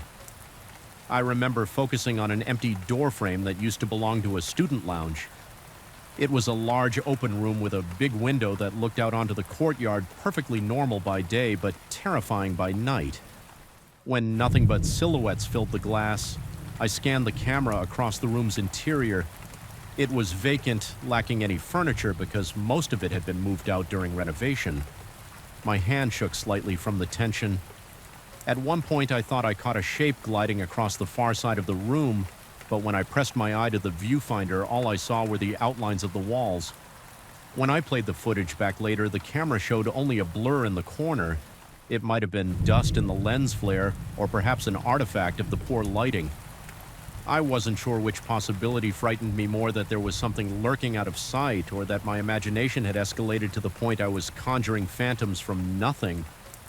By the third week, my nerves were frayed to the point where the slightest noise made my entire body tense. My nights became an exhausting routine of dread. Walking the corridors with a pounding heart, opening doors to confirm emptiness. Hearing faint sigh that seemed to move from one hallway to the next. I felt like a hunted animal in a labyrinth, uncertain of what might be stalking me. I slept fitfully during the day, besieged by nightmares of faceless figures, waiting behind each locked door at one point. I reached out to a coworker by phone. I explained in a shaky voice that the building felt wrong, that I was hearing things and that the lights were turning on randomly as if guided by an unseen hand. He suggested I file a report and request an official inspection. I hung up, half convinced that I was going mad, but also clinging to a last vestige of hope that a formal check would reveal a straightforward glitch in the system. When the maintenance team arrived in the daytime, they found no evidence of electrical problems. They walked the halls, tested the sensors, flipped the switches, and concluded everything worked fine. Part of me felt relieved that I wasn't singled out for some hidden wiring defect. Another part of me sank deeper into unease, because if the building was functioning normally, then what on earth was I experiencing that night? I forced myself to stay alert and logical. The shift went quietly at first until near dawn. I was about to finish my route when I noticed that a set of lights was on in the far corner of the basement corridor, a place I hadn't ventured for hours. My muscles tensed and I gripped my flashlight so tightly that my knuckles ached. I walked slowly, each footstep echoing ominously off the concrete walls. The air down there felt colder and my breath came in short, ragged bursts with every step. My heartbeat quickened and a prickling sensation spread across my scalp as I approached the corridor. Lights buzzed overhead. The hush was broken by a faint sound like a long drawn-out breath coming from behind one of the storage room doors. My skin broke out in goosebumps. My mind screamed for me to turn and run, but I couldn't ignore what I heard. I reached for the doorknob, heart pounding so loudly it almost drowned out everything else. The metal was cold and unyielding. In my hand, I steeled myself and opened the door inside. The room was barren, no shelves, no chairs, no signs of anyone having entered it. Smelled musty, as though the air had been locked in for decades. My flashlight traced each corner, each inch of the floor empty. Then behind me came another breathy exhale so close to my ear that the hair on my neck stood on end. I spun around wildly, but there was no one there in that moment. A dizzying swirl of panic overcame me. Every muscle in my body tensed. My vision blurred slightly at the edges and a wave of cold sweat washed over me. My breathing was so ragged it felt like I couldn't get enough air into my lungs. I fought against the instincts telling me to sprint away, making sure I didn't leave any door unlocked in my haste. I checked the corridor once more, flicked off the lights, and double-checked that the storage room was locked. I don't even remember how I managed to climb the stairs back to the main floor. Each step I took was weighed down by dread and an unshakable sense of being followed. It was nearly dawn when I reached the main entrance. The first pale light of morning crept through the glass doors, and for the first time in hours, I felt a slight shift in the atmosphere, a hint of normally trying to reclaim the space. The building, however, still felt alive with tension. Every corridor behind me seemed to sigh in unison, as if disappointed I was leaving. I ended my shift and drove home in a fog of conflicting emotions. Exhaustion weighed on me like an anchor, and my thoughts circled endlessly around the events of the night. I couldn't deny the evidence of my own senses, yet I wondered if fatigue had muddled my perception that morning. I sat in my car for a full 10 minutes before stepping into my apartment. I felt uneasy even in daylight, as if an invisible presence had followed me home. But nothing happened. No lights flickered, no strange noises, just the ticking of my kitchen clock and the distant sounds of the city going about its routine. By the time I returned to work the next evening, I was determined to confront whatever was happening. I had considered quitting, but an odd sense of resolution pushed me forward. This time, as I walked the corridors, I called out not in a frantic or overtly terrified way, but firm enough to break the silence. I asked if anyone was there, if anyone needed help. The emptiness swallowed my voice, and the overhead lights remained off. My steps echoed hollowly. I sensed movement behind me, like a rush of air brushing past my ear. My heartbeat thundered. My skin tingled with an icy burn, but I stood my ground. My mouth was dry as I forced myself to speak again. My voice trembling, there was no direct reply, only the oppressive silence of vacant rooms and shuttered windows. The corridor lights stayed dark. Slowly, I realized that for once, no lights had sprung to life. Without warning, no door had creaked open. It was as if my calling out had imposed an uneasy truce. I finished my rounds without any more incidents. The tension didn't vanish, but it felt subdued, as though some invisible occupant had receded when the sun rose.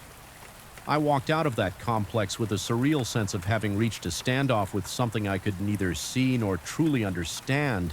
I wouldn't say I felt safe. My pulse still hammered at the slightest sound, and every shadow made me flinch. But I felt I had reclaimed some control, perhaps. Acknowledging whatever lurked in the corridors had forced it into the background. To this day, I still don't know what haunts the empty dorms at night. I continue my rounds, and while the random lights and sighs have diminished, they haven't disappeared entirely. Sometimes at the very edge of my hearing, I'll catch a fleeting exhalation behind a locked door. I'll step forward, flashlight in hand, heart racing. Only to find an empty, motionless room. I've come to realize that these encounters might never resolve into a neat explanation. There is a weight to those corridors, an unseen presence that defies logical understanding. It remains there, lurking in the silence, part of the stale air and the flickering lights. I've learned to live with the uncertainty, though it leaves a permanent knot in my stomach. Every time I step into those halls, I feel a subtle chill, like the building is watching. The question that lingers, the one I can't fully erase from my mind, is whether it's truly something supernatural or just an echo of my own fraying nerves. But in that empty space where the door locks click and the lights flicker with no apparent cause, I sense an intelligence that sends a pulse of fear through my veins.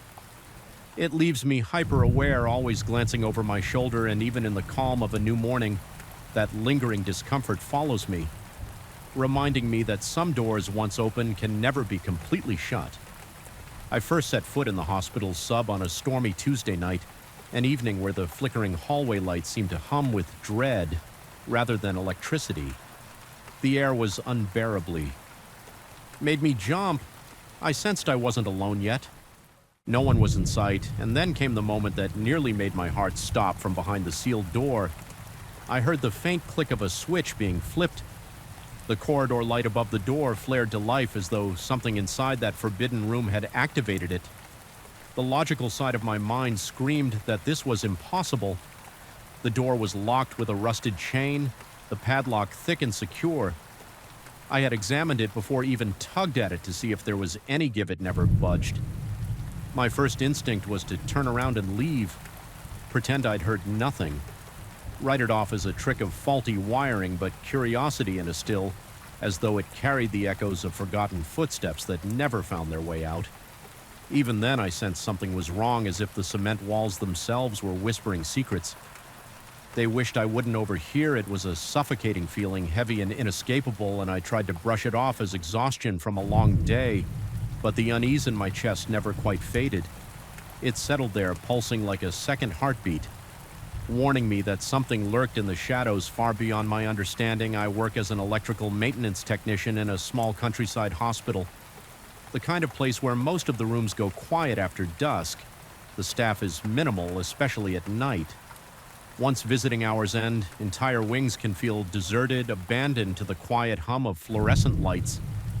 My responsibilities cover everything from resetting circuit breakers to fixing short circuits and aging equipment.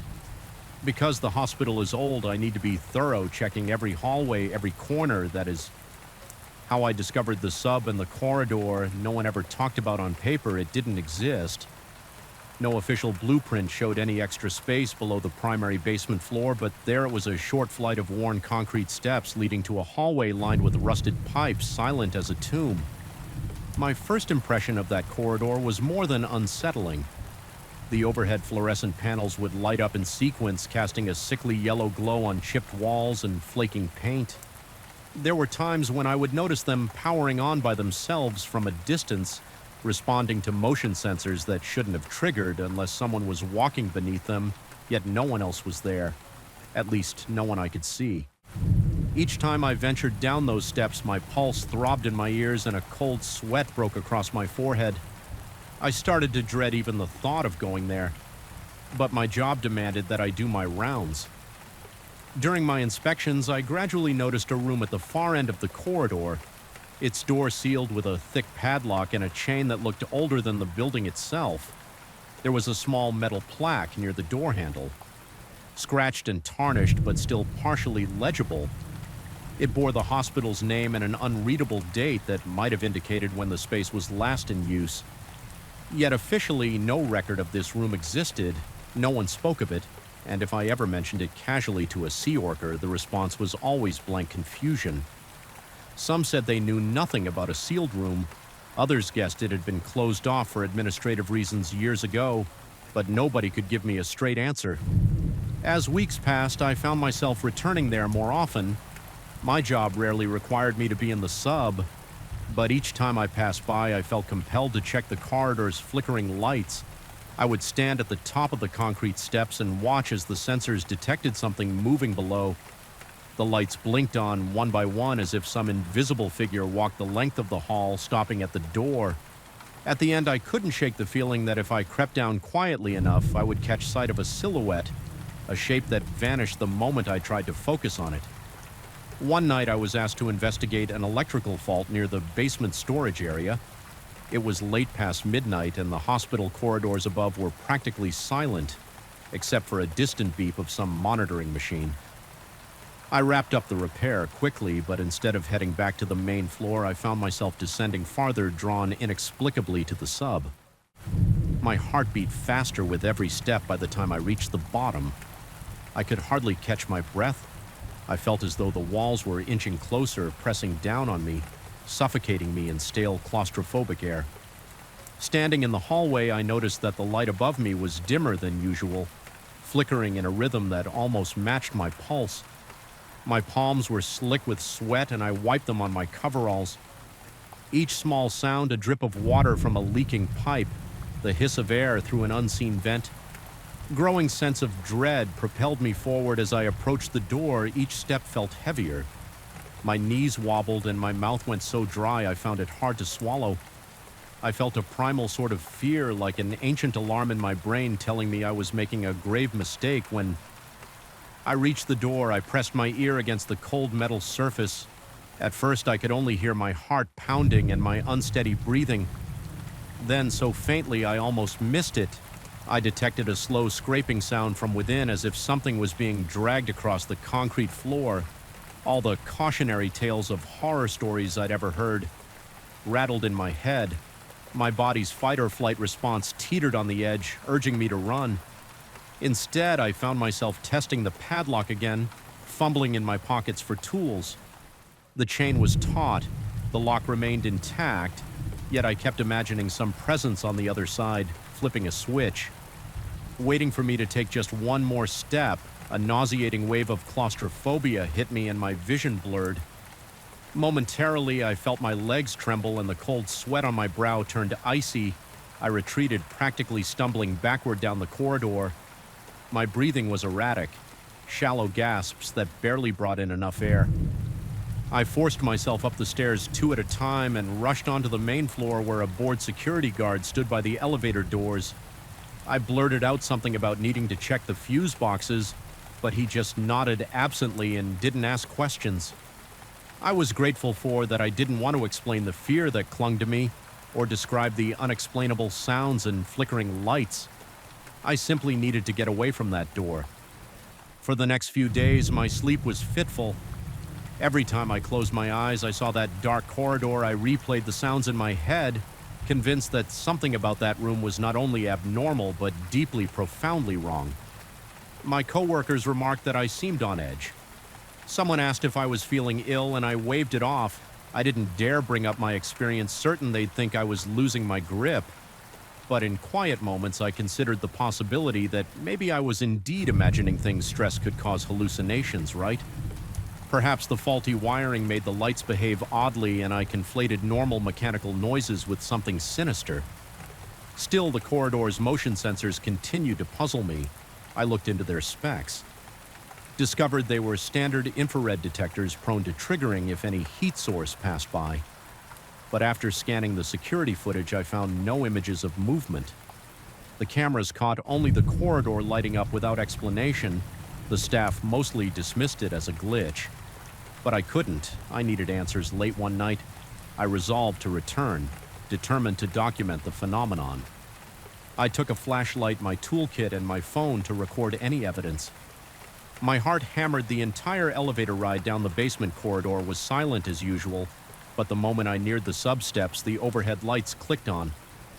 The feeling of being watched enveloped me like a shroud. It was as if someone or something was standing at the far end of that hallway just beyond the reach of my vision. I started filming with my phone, narrating in a shaky voice about the motion sensors and the locked door. My breathing became labored and I felt sweat trickle down my temples. Step by step, I advanced, shining my flashlight in front of me, half expecting to see a figure dart away. The hallway stretched out in front of me, dimly lit in intervals by the flickering fluorescence. When I got closer to the door, the flashlight beam landed on the padlock. It gleamed as though it had been polished since the last time I was there.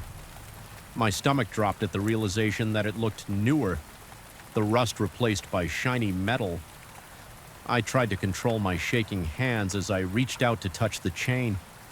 It felt cold against my fingertips, and I heard my own ragged breath echo in the narrow space. Suddenly, my flashlight sputtered and the corridor lights blinked off, plunging everything into darkness. I let out a small gasp, my heart pounding so violently that I felt it might burst from my chest. The only illumination came from the dim glow of my phone. Then I heard it again, that faint click like a switch being toggled. Every muscle in my body tensed. I forced myself to flick my flashlight back on, and when I did, the lights overhead flickered to life again in that disorienting moment of strobing fluorescence. I swore I glimpsed a figure at the very end of the corridor, a silhouette without distinct features just standing there. It vanished the instant the light stabilized. Leaving me alone in the stale air, my knees felt weak and a surge of pure terror coursed through me. My vision swam, and for a moment I worried I'd collapse. I steadied myself against the wall. Drawing in ragged gulps of air, every survival instinct told me to leave, but a stubborn part of my mind wanted proof, something tangible to confirm. I wasn't imagining all of this. I aimed my phone down the corridor, zooming into where I thought I'd seen that shape, but there was nothing, only the aging walls and a distant gloom unable to bear it any longer. I turned to go back upstairs, yet as I ascended, I felt an inexplicable compulsion to look over my shoulder. One last time, that was when I noticed it. The door at the far end, still locked, had light leaking out from under the threshold.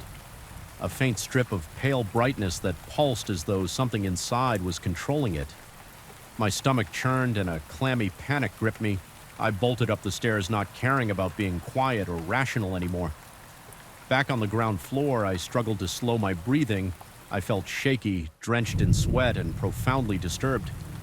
I made a half-hearted attempt to report an electrical anomaly to the night supervisor, but my words were tangled and I think my haunted expression spoke volumes.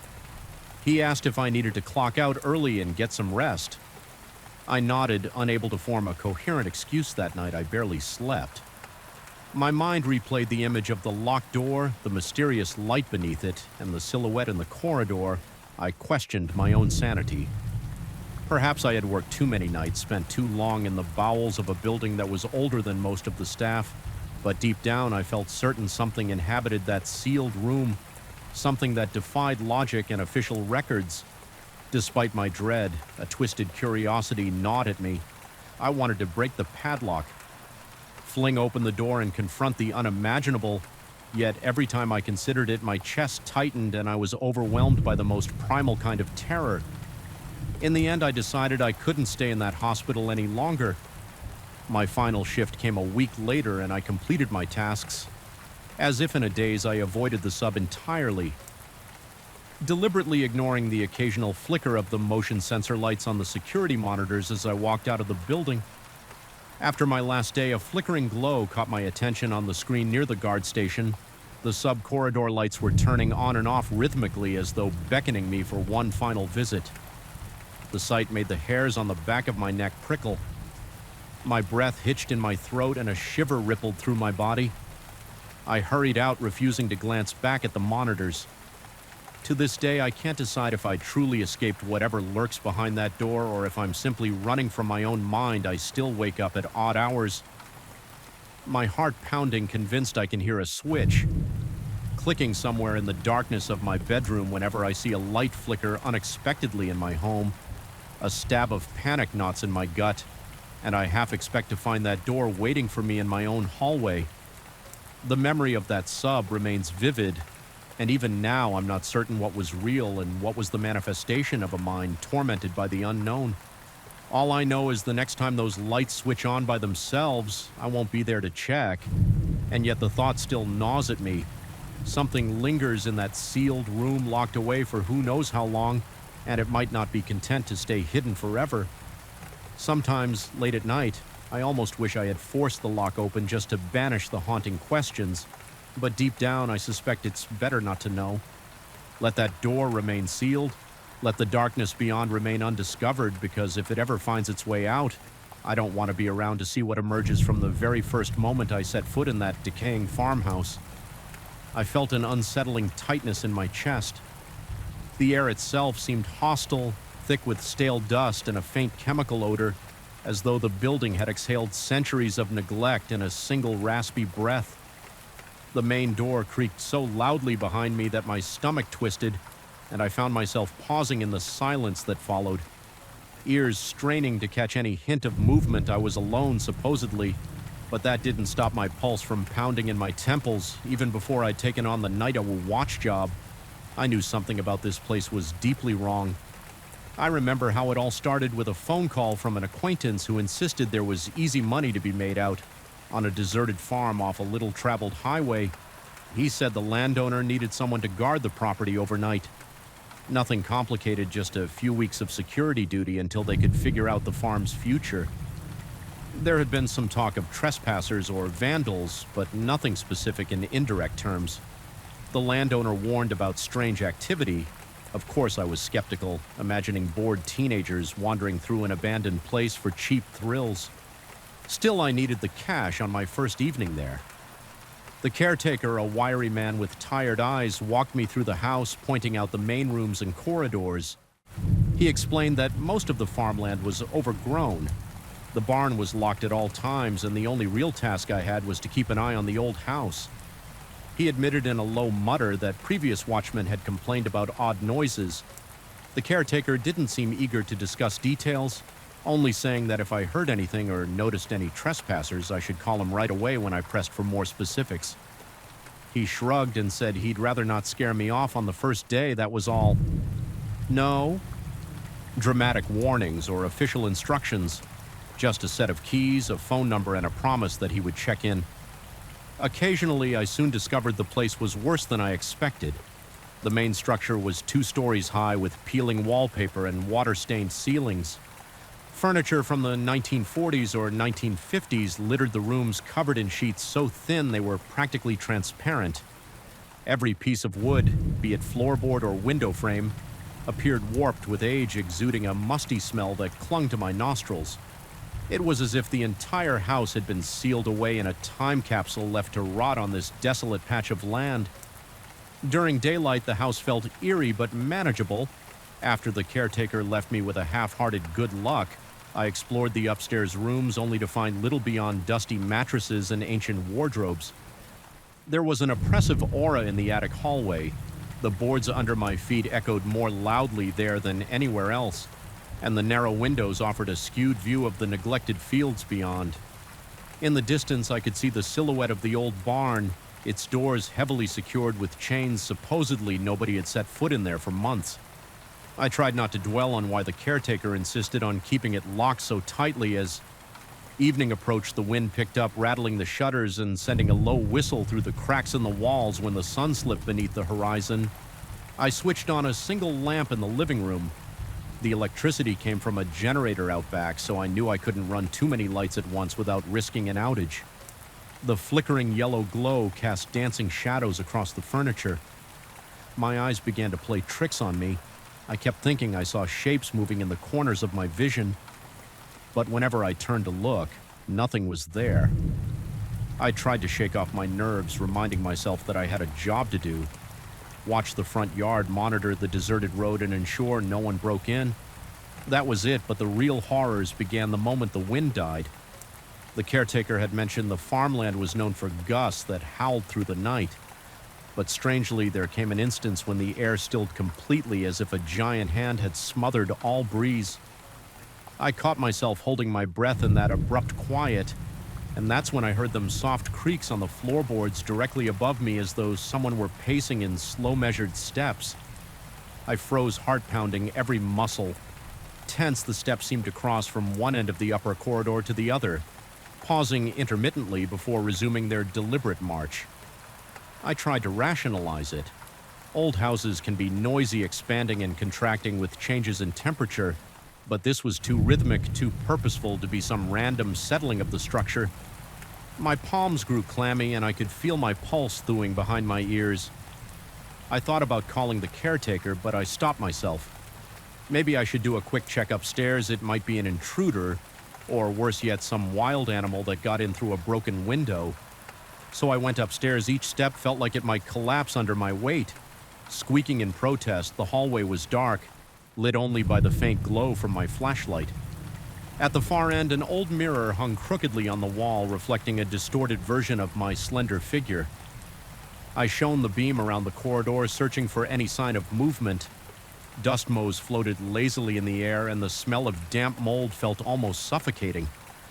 I saw nothing and heard nothing beyond the ragged sound of my own breathing. My mouth had gone dry, and every time I swallowed, it felt like sand scraping down my throat. After I convinced myself the floor was empty, I headed back downstairs, each step echoing ominously that night. I chalked it up to my imagination or the house's mysterious quirks, but the next evening it happened again around midnight.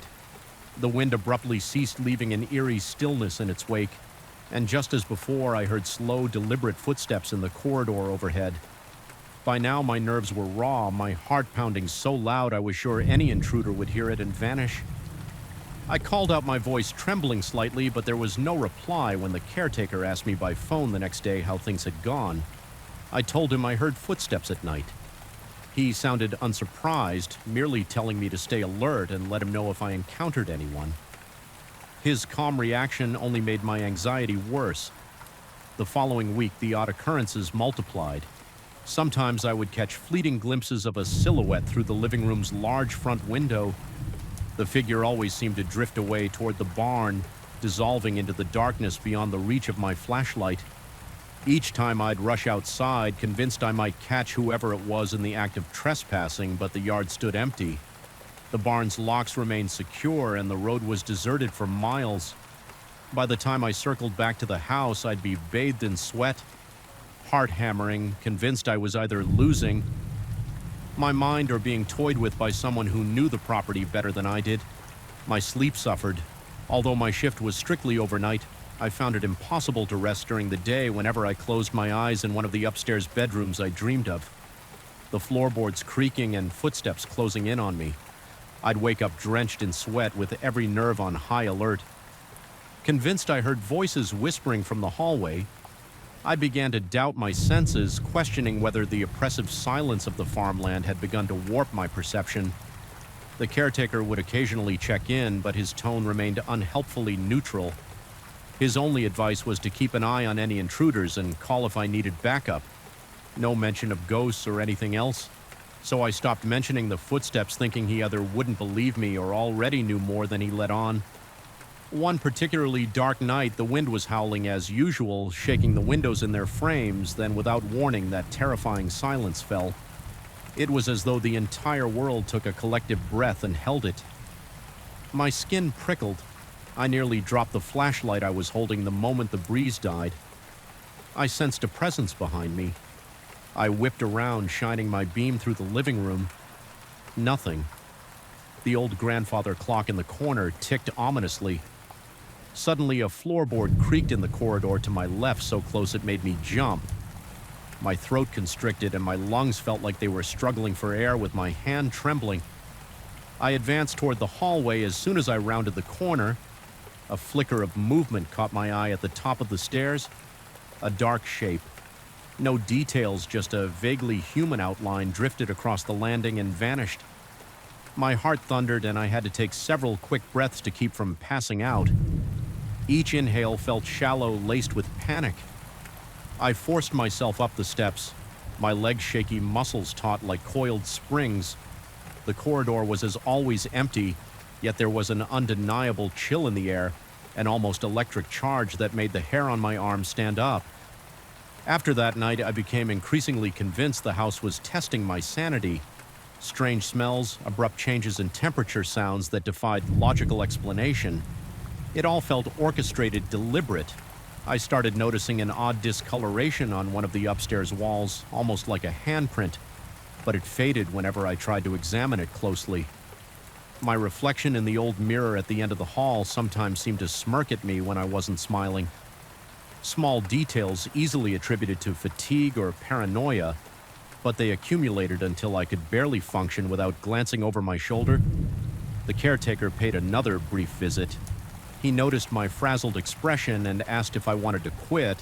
I simply told him I needed the paycheck. Despite my fear, I felt compelled to prove I could handle the job, or perhaps I wanted to solve the riddle of that place. Part of me was determined not to let a creaking house and a few shadows break my resolve. Still, every passing night took a toll on my nerves. My heart pounded whenever I heard the shift in the wind's intensity, dreading the exact moment it would stop, ushering in that dreadful quiet and the inevitable footsteps. On my last night there, I found myself fixated on the barn. Something about the glimpses of that silhouette slipping away into the distance ate at me. Why did it always vanish near the barn if everything was locked tight, determined to confront whatever was haunting my nights? I ventured outside around midnight. The sky was overcast with only the faintest starlight providing a dim glow. My flashlight's beam bounced off the crooked fence posts and the weedy path that led to the barn. Every step felt heavier than the last, my boots crunching dead leaves and stirring up stale dirt. When I reached the barn doors, the chains looked intact, the padlock firmly in place. I walked around the perimeter, carefully scanning the walls. A broken window high up near the rafters caught my attention. It was too small for a normal person to climb through easily, but the shards of glass and the rotting wooden frame suggested it might have been tampered with. I felt a sudden prickling sensation on the back of my neck. It felt like unseen eyes were observing me from somewhere close. My stomach twisted and I sucked in a sharp breath. The weight of my own terror pressed on my lungs, making each inhale feel forced, determined to uncover the truth. I decided to return to the house and do a final sweep from top to bottom. I moved methodically, opening every closet, peering under every piece of furniture. The old paintings on the walls with their cracked varnish seemed to follow me with their eyes. By the time I reached the second floor, my chest felt tight and my forehead was damp with sweat. The hallway stretched out before me like a tunnel. I flicked the flashlight beam across the dark corners, half expecting to see that silhouette materialize again. Instead, I was greeted by silence and stillness. But then the wind stopped. The house went quiet, impossibly quiet, as though the walls themselves were holding their breath. My ears strained, and sure enough, the footsteps returned. This time, they were right behind me. Every hair on my body stood on end, and a searing jolt of adrenaline shot through my veins. I spun around, shining the flashlight into empty space, my vision blurred with panic, and for a split second I saw the figure standing at the far end of the corridor, flickering in and out of the shadows. It turned, and though I couldn't see its face, I felt an undeniable pull, like it wanted me to follow. Clutching the flashlight with a shaking hand, I staggered forward. Each step made the floor creak in protest, echoing the sound of my own racing heart. The figure slipped around the corner into the attic stairwell. When I reached the base of that narrow staircase, I hesitated. A dank smell like rotting wood and ancient dust wafted down from above, coating my tongue with a bitter taste. My breath came in quick gasps, and droplets of cold sweat trickled down my temples. Summoning whatever courage I had left, I climbed at the top. The attic spread out like a labyrinth of boxes, trunks, and covered furniture. The flashlight's beam skittered across a wooden support beam, then onto a pile of old blankets. A sudden scraping sound cut through the silence, a box sliding across the floor seemingly on its own. My pulse pounded and I felt my stomach lurch. I approached slowly, perspiration beading on my brow. Then, as abruptly as it appeared, the figure was gone. Nothing moved in the attic but me. Still, I felt sure I wasn't alone in that crushing stillness. I realized the extent to which my sanity might be slipping. Was this a ghost, a lingering presence, or simply my mind conjuring horrors to fill the loneliness of this rotting house? As if an answer, a low whisper impossible to decipher, grazed my ear. My fight or flight response kicked in. I nearly tripped as I backed away. Stumbling down the attic stairs, my heart beating so fiercely that I worried it might burst, I dashed back into the corridor, half blind with terror. At that moment, I made a decision. This job was not worth my last shred of sanity. Whatever prowled these corridors, whatever lurked in that barn or haunted these walls, I refused to be its plaything any longer. I fled downstairs, grabbed my jacket, and fumbled with the front door lock. The door stuck for a moment as if resisting my escape, then gave way with a splintery groan outside. The wind was roaring once more, but it felt like a relief compared to the suffocating silence inside. I walked away that night, heart-pounding skin, clammy eyes flicking back at the house. As I imagined shapes in the windows, I left the keys in the caretaker's mailbox with a note explaining I couldn't continue even in the open air. I couldn't shake the sensation of eyes on me, couldn't dispel the memory of that shifting silhouette and those echoing steps. My breath remained shallow and ragged until I finally got into my car and drove onto the empty highway. With each mile that separated me from that Orst farmhouse, my chest loosened just a fraction, yet the dread still clung to me like a persistent shadow. To this day, I sometimes wake in the middle of the night, convinced I can hear a floorboard creak or a slow measured footstep just down the hall, and in those moments my heart thrashes against my rib cage. My skin goes cold, and I wonder if the thing I encountered out there followed me home. I never went back to that farm, but no matter how far I run, no matter how many lights I leave on, the memory of that silent wind and those phantom footsteps lingers in my mind, a constant gnawing reminder that some places are better left abandoned, their secrets kept hidden under layers of dust and time. The only true solace I found is in knowing I escaped physically unscathed, but mentally branded by the realization that there are forces we barely comprehend. And I will never forget the sense that on those windless nights the house was alive in its own terrible way, waiting for me to let my guard down so it could unravel what was left of my sanity. I still remember the first time I walked into the abandoned municipal theater at night, the moment I stepped through the rusty side door.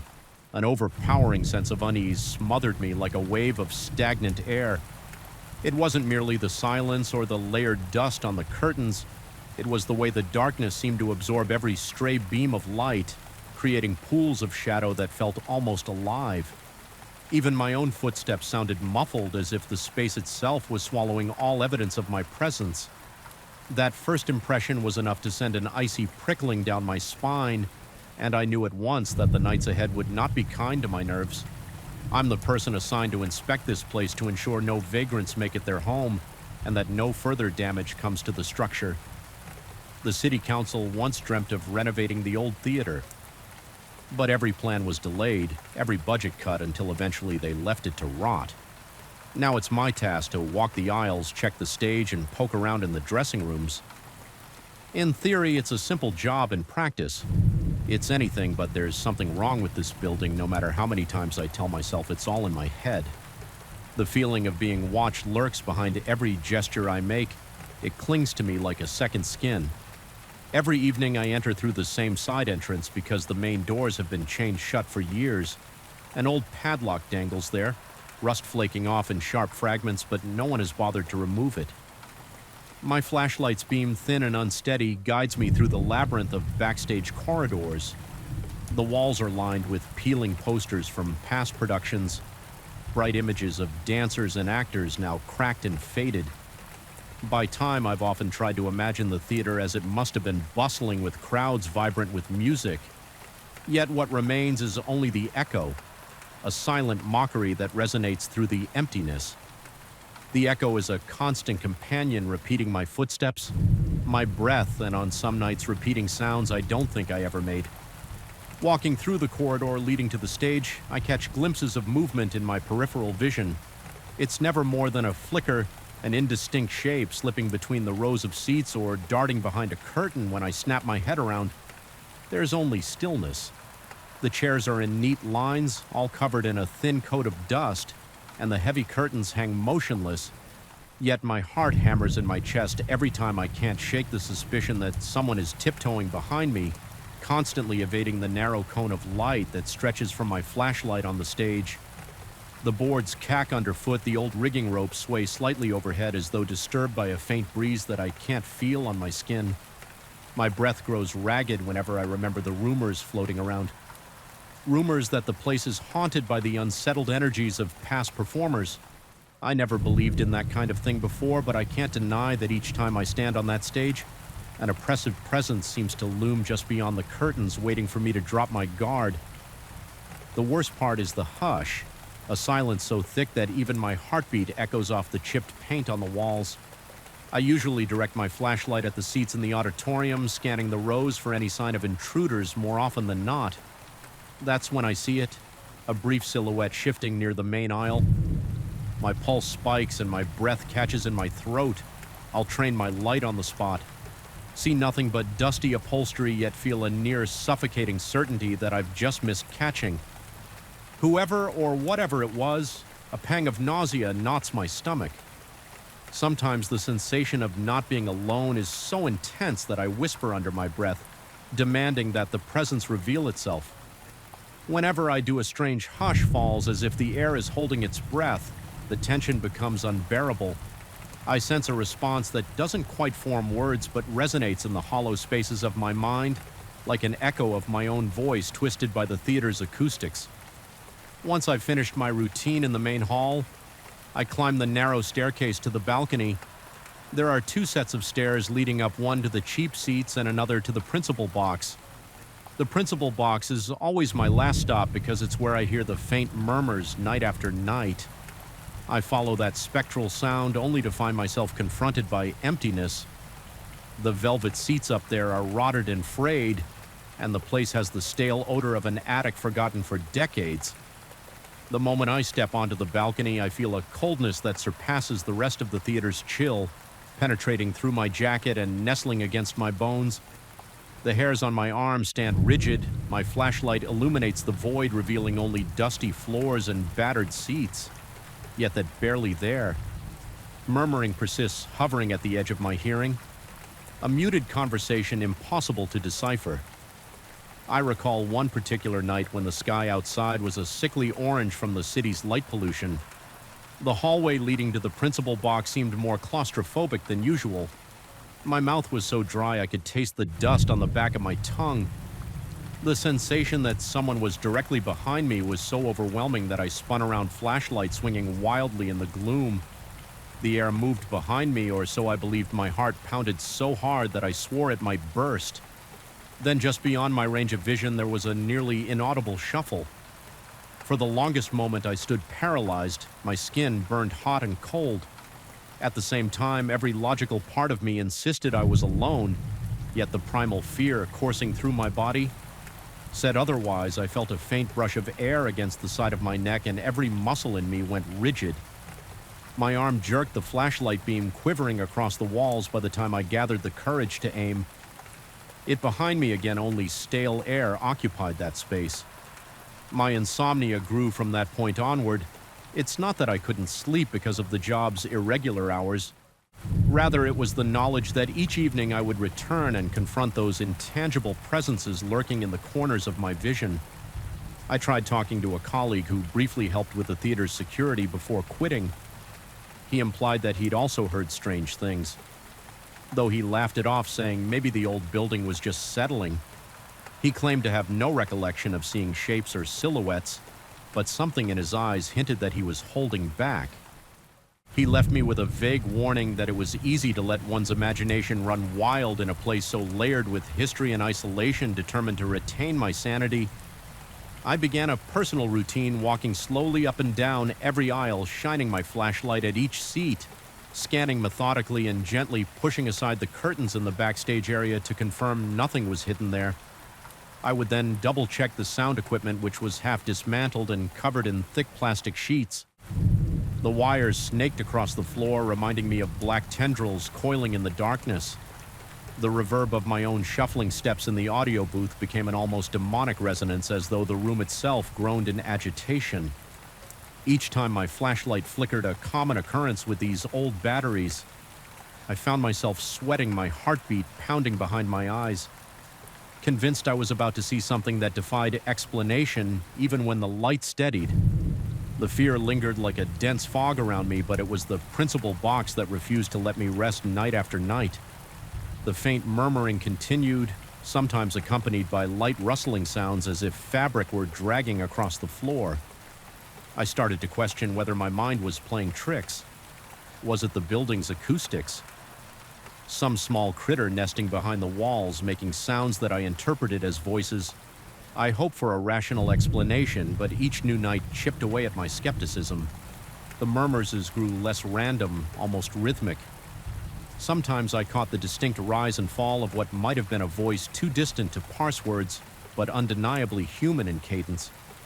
Yet I found no footprints in the dust, no signs of entry, no scattered trash that might indicate squatters. The seats were always undisturbed, save for the thickening dust.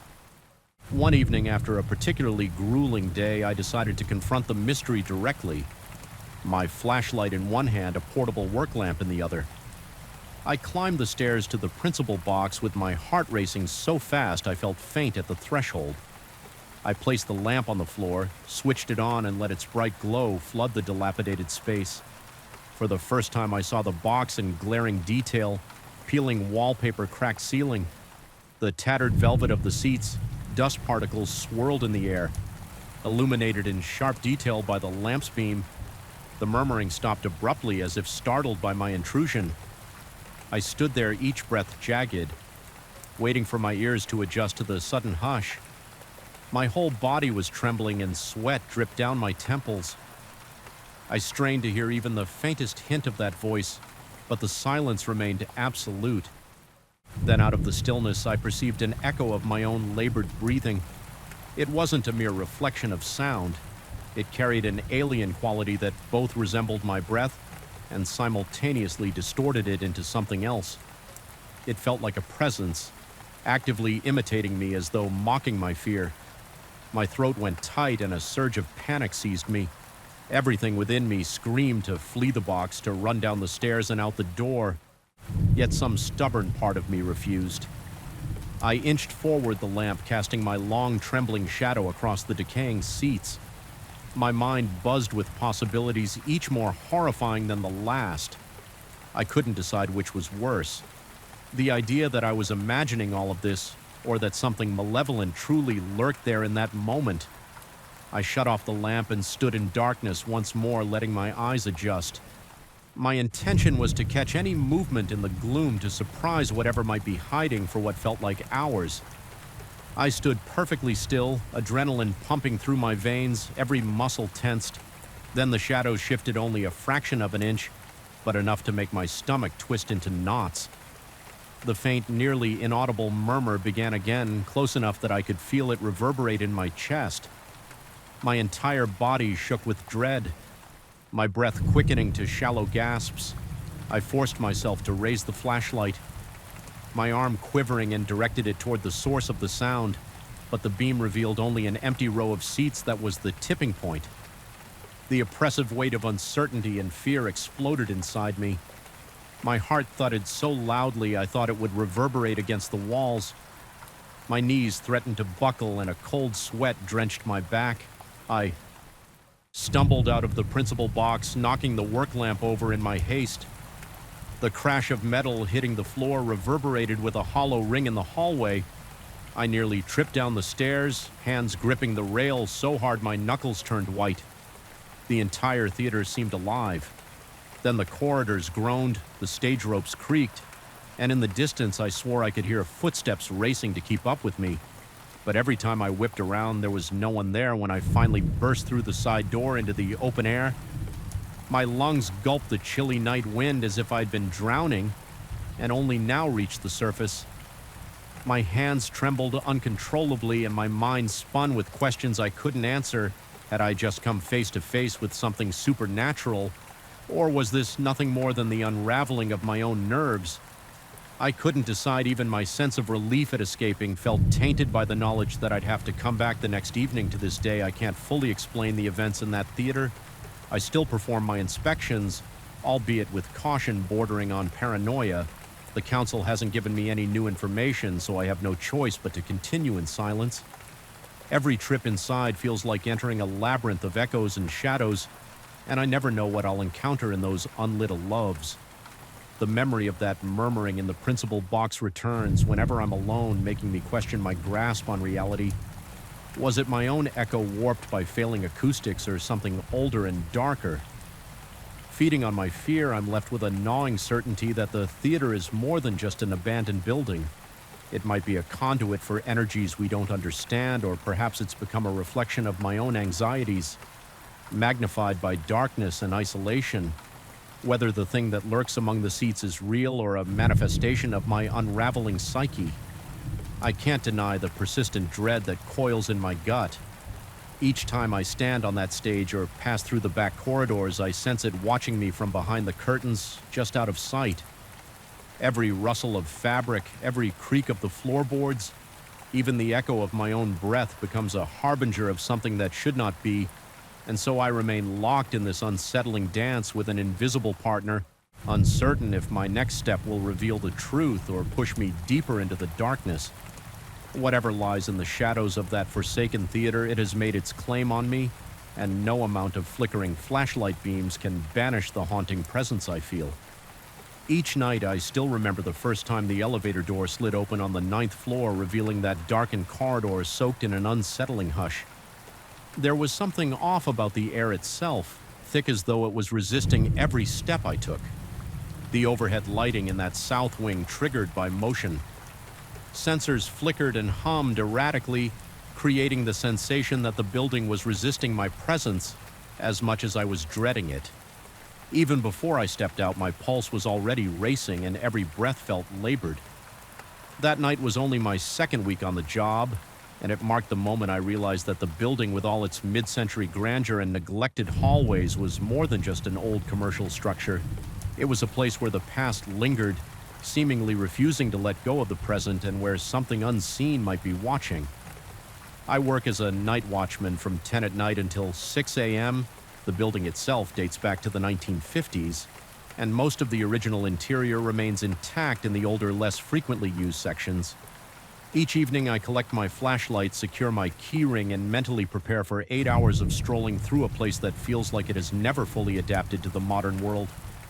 On any given night, the majority of the floors are empty, with only one or two occasionally occupied by IT staff or people burning the midnight oil on urgent projects.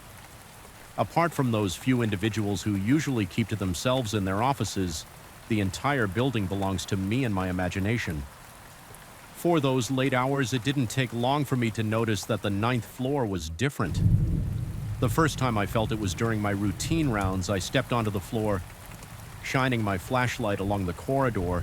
The faint glow revealed tarnished metal handrails, chipped paint on the door frames, and the once polished wooden panels that lined the walls. A strange hush followed me as I walked, but from the corner of my eye I kept seeing flickers of light where no movement should have triggered them. My heartbeat quickened, my skin prickled. I tried to ignore it at first, chalking it up to old wiring or faulty sensors. However, each subsequent visit confirmed the same pattern. The lights flickered as though something darted from office to office. I told myself it was an electrical glitch, but deep down I could feel a tightening in my chest and a dryness in my throat whenever I approached that south corridor, like my body was responding to a threat before my mind could process it. During one round, I had paused in front of a locked office to check my clipboard.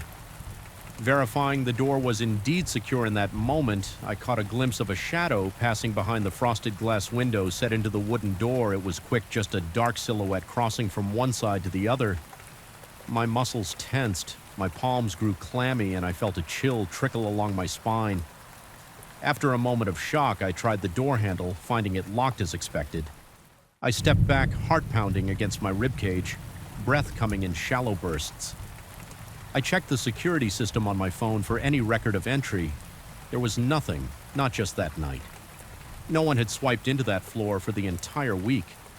Aside from me, the next day I mentioned it to my supervisor, indirectly reporting that perhaps the sensor logs weren't updating properly or there was some malfunction with the door. He accompanied me to the office and we unlocked it together under the glare of fluorescent lights. The following afternoon, everything was pristine. No footprints, no sign of forced entry. My supervisor took notes and suggested the system might need an update, but his dismissive shrug hinted he believed I was just imagining things. I tried convincing myself that my eyes had played tricks on me, that maybe the headlights of a passing car outside had cast a bizarre reflection, or I'd simply spooked myself.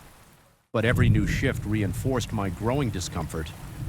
I noticed that the scuffed floors in the corridor sometimes bore faint smudges that seemed to appear overnight, as though someone had been wandering around on another evening. I heard a soft scraping sound. Just as I rounded the corner to the restrooms, my throat constricted and the hairs on my arms stood on end. It wasn't loud, but it was distinct, like a chair being shifted across the floor in a vacant office. When I mustered the courage to check, every office was dark and locked. As the weeks went on, the oppressive atmosphere weighed heavier on my chest. The sensation of being watched was no longer a passing feeling. It became a constant presence, especially between midnight and 3 a.m. when the building was at its quietest. I'd step off the elevator and my heart would thunder in my ears. My flashlight beam would tremble slightly from the unsteady grip of my sweaty hands. Every step along that corridor felt burdened by an unseen gaze. I could practically hear my pulse echoing in my head, competing with the faint hum of old air ducts. Strangely enough, the north side of the ninth floor never gave me any trouble. It was the southern stretch, a row of offices that had changed little since the 1950s, that exuded this suffocating unspoken tension. The walls were still clad in dark walnut panels that had begun to warp with age. The thick carpeting, a drab brownish gray, had never been fully replaced, so it muffled my footsteps but also seemed to absorb every bit of light from my flashlight. At times it felt like the building itself was swallowing me up. I tried strategies to cope. I found that listening to music through headphones sometimes helped in the earlier part of my shift. Whenever I reached the ninth floor, I had to take them out. Some primal instinct demanded I keep my ears open, as though I needed every sense on high alert. My ears would strain in the silence, picking up the faintest creaks and distant rumbles from old pipes, which in turn fueled my growing paranoia on nights when staff were in the building. I felt slightly less alone, but they rarely ventured beyond their offices on the lower floors, and I never confided in them about my experiences. It seemed pointless to scare them or label myself as the guy who jumps at every flickering light. Eventually, the experiences escalated one particular night as I was walking that dreaded hallway. The motion sensor lights behind me turned off, leaving only the fixtures above me illuminated. Then, without warning, the lights 3 offices ahead flickered on, even though I was too far away to trigger them. My stomach lurched, and I could feel my heart racing carefully. I made my way forward, conscious that my breathing had become raspy as I approached each door. My flashlight revealed only dark, vacant interiors through the narrow panes of glass. Yet the lights continued to come on in sequence, one set after another, leading me down the hallway as if some invisible presence was guiding me or taunting me. Every muscle in my body felt like it was wound tight. My throat was so dry that it hurt to swallow. It got to the point where I reached the last office at the end of the corridor, an older conference room rarely used anymore, and stood there in apprehension. The sensor light above the door was flickering. I placed my hand on the doorknob, feeling a tremor course through me. The doorknob turned easily, but the door itself was stuck as though something on the other side was holding it. I pushed lightly and suddenly it gave way. I stumbled forward and nearly dropped my flashlight. The beam revealed an empty room with a long, dust-covered table in the center. The musty smell of stale air assaulted my nose. Once I was inside, the flickering light overhead steadied. For a moment, there was no explanation for what had just happened. No reason for the door to be blocked, and then suddenly not. My mind raced, and an acute sense of unreality began to sink in. Was I dealing with something supernatural, or was my exhaustion warping my perception? That question became persistent, gnawing at my sanity. After that unsettling episode, I started hesitating before stepping off the elevator onto the 9th floor. I'd stand there, hand hovering over the panel, heart pounding, telling myself not to let fear control me, but inevitably I had to do my job. One night I tried a different approach. Instead of walking straight down the corridor, I stepped quietly, almost tiptoeing, to see if I could catch whatever was causing these disturbances. By surprise, my pulse throbbed in my temples, and I could feel beads of sweat forming on my forehead, slowly trickling down into my eyebrows. The overhead fixtures detected me turning on in slow intervals. Yet I got the impression there was a shape or presence moving just ahead, slipping out of sight. The moment the lights flickered on, my mouth went dry and a slight tremor passed through my legs. My flashlight trembled as I scanned the closed doors, each labeled with a rusted nameplate from a bygone era. Again, that gentle scraping sound emerged from somewhere in the darkness. The hair on the back of my neck stood up. It was followed by what I can only describe as a soft footstep on the carpet. I called out a greeting more, a cracked, hesitant echo of a greeting, but there was no reply. My own voice sounded alien in that space. Lost in the thick silence, I never saw anyone, but the atmosphere felt predatory, like I had wandered into some territory that did not belong to me. The corridors seemed longer, the corners darker. My heart pounded so furiously that I struggled to keep my breathing steady as I passed one closed office. I heard a faint click from within, like a light switch being toggled. When I directed my flashlight through the small glass panel, I saw only darkness and my own reflection. Then a thought crossed my mind with startling clarity. Perhaps I was being watched from inside the room, observed just as clearly as I observed my own reflection. That realization twisted my gut, and I moved on in a rush. Unwilling to stay near that door for a moment longer, the final straw came on a night when I found that every sensor light on the 9th floor was blinking in a sequential pattern from one end of the corridor to the other, as if they were waving me forward with my pulse hammering in my chest. I followed that macabre path, each step taking me closer to that last office. At the far end, the door was slightly ajar, even though it should have been locked. My flashlight revealed a yawning blackness inside. Inching closer, I felt a wave of clamminess wash over me, as if I were crossing into a region untouched by time. Inside was a single desk, an old wooden thing with curved legs set below a fluorescent light that sputtered on as I approached. The drawers were all half open. My breath caught in my throat. All around me, I felt a sensation that was akin to static electricity. Fine prickles dancing along my arms, accompanied by a low hum I couldn't quite place. It felt like the building itself was alive, swelling and contracting with each of my hesitant breaths. In the suffocating hush, I discovered an old key resting on the desk's surface. It was heavier than modern keys with an ornate bow, the metal tarnished with age. I could feel my heart pounding behind my ears as I held it. Something in my mind whispered that this key unlocked more than a door. It might open the final threshold between the present and whatever restless force lingered in this place. Every logical instinct in me said to leave it, but a morbid curiosity drove me to take it in my hand. The moment I did that, faint hum rose to a static buzz and the overhead light flickered violently. I felt a surge of panic rattle my nerves. My breathing turned shallow and the entire corridor behind me seemed to darken at once, as though the sensors had collectively failed. Only that sputtering light in the office remained, casting long warping shadows across the walls.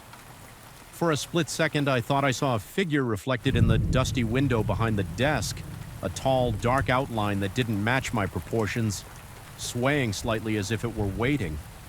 My heart jumped and my body reacted on pure instinct. I lunged for the door and rushed into the corridor. The key clenched tightly in my palm. My legs felt weak, almost buckling under the weight of terror and adrenaline. I sprinted for the elevator, jabbing the button repeatedly. When the doors finally slid open, I dove inside, jamming the closed door button as though my life depended on it. The elevator descended with its usual slow hum, but it felt like it was taking forever. In that moment, I was convinced something was in that corridor, pressing against the sealed elevator doors, trying to follow me. When the doors finally parted in the lobby, I stumbled out, panting, my body slicked with sweat, my mind reeling, my vision swam with a mixture of relief and residual fear. I spent the rest of that shift in the security office downstairs, occasionally glancing at that old key I had left on the desk, uncertain if taking it would bring something more menacing upon me or if leaving it there had sealed my fate anyway. I haven't returned to that corridor in the same way since. Now I make my rounds, but I pass through the 9th floor. Swiftly, my body tensed as though bracing for a collision. I still sense it there, the flickering lights, the drifting shadow, that choking sensation in the air. I know that I'm not alone in those hallways, whether it's some lingering presence from the building's past or a figment of my own unraveling psyche. I can't shake the notion that I've opened a door I can never fully close, even now as I step off the elevator and steel myself for the short trek to check the southern corridor. My entire body is coiled tight and sweat beads on my upper lip. A persistent tremor lives in my hands. My breath catches at every sudden flicker, every creak, every subtle shift of darkness. The building hums around me, the old pipes and aging electricity forming a dissonant chorus. I used to dismiss these occurrences as symptoms of a faulty sensor system or an overactive imagination, but now I'm convinced that something lingers there beyond the locked doors and dusty corridors. Feeding off my fear, I haven't told anyone the full extent of these events. The supervisors don't seem interested in ghost stories, and any colleagues who might listen would probably think I'm unraveling. Maybe I am, but each night I feel that presence looming, pressing against the edges of my vision, toying with the flickering lights, reminding me that this building, with all its history and neglect, has become more than just a backdrop to my nightly routine. It's become a labyrinth of unseen truths, a place where time and memory have curdled into something malevolent. I don't know how much longer I'll last. Here, part of me wants to quit, to step away from this place and never look back. But another part, that same morbid curiosity that made me pick up that key, insists on pressing forward. It insists there is a truth to be uncovered, something that explains the watchful eyes, the phantom footsteps, the lights that flicker without reason. For now, I endure each shift as best I can, breath catching in my throat whenever I hear the floorboards creak or see a shadow cross a locked door each time I insert my key into the elevator panel for the 9th floor. My pulse accelerates and a bead of cold sweat forms at my temple, and so it continues night after night, a quiet psychological war between what is real and what might be lurking just out of sight. I'm locked in that battle heart pounding with each new step into the corridor, uncertain if I'll ever find relief, but equally uncertain if I can escape the building's hold on me.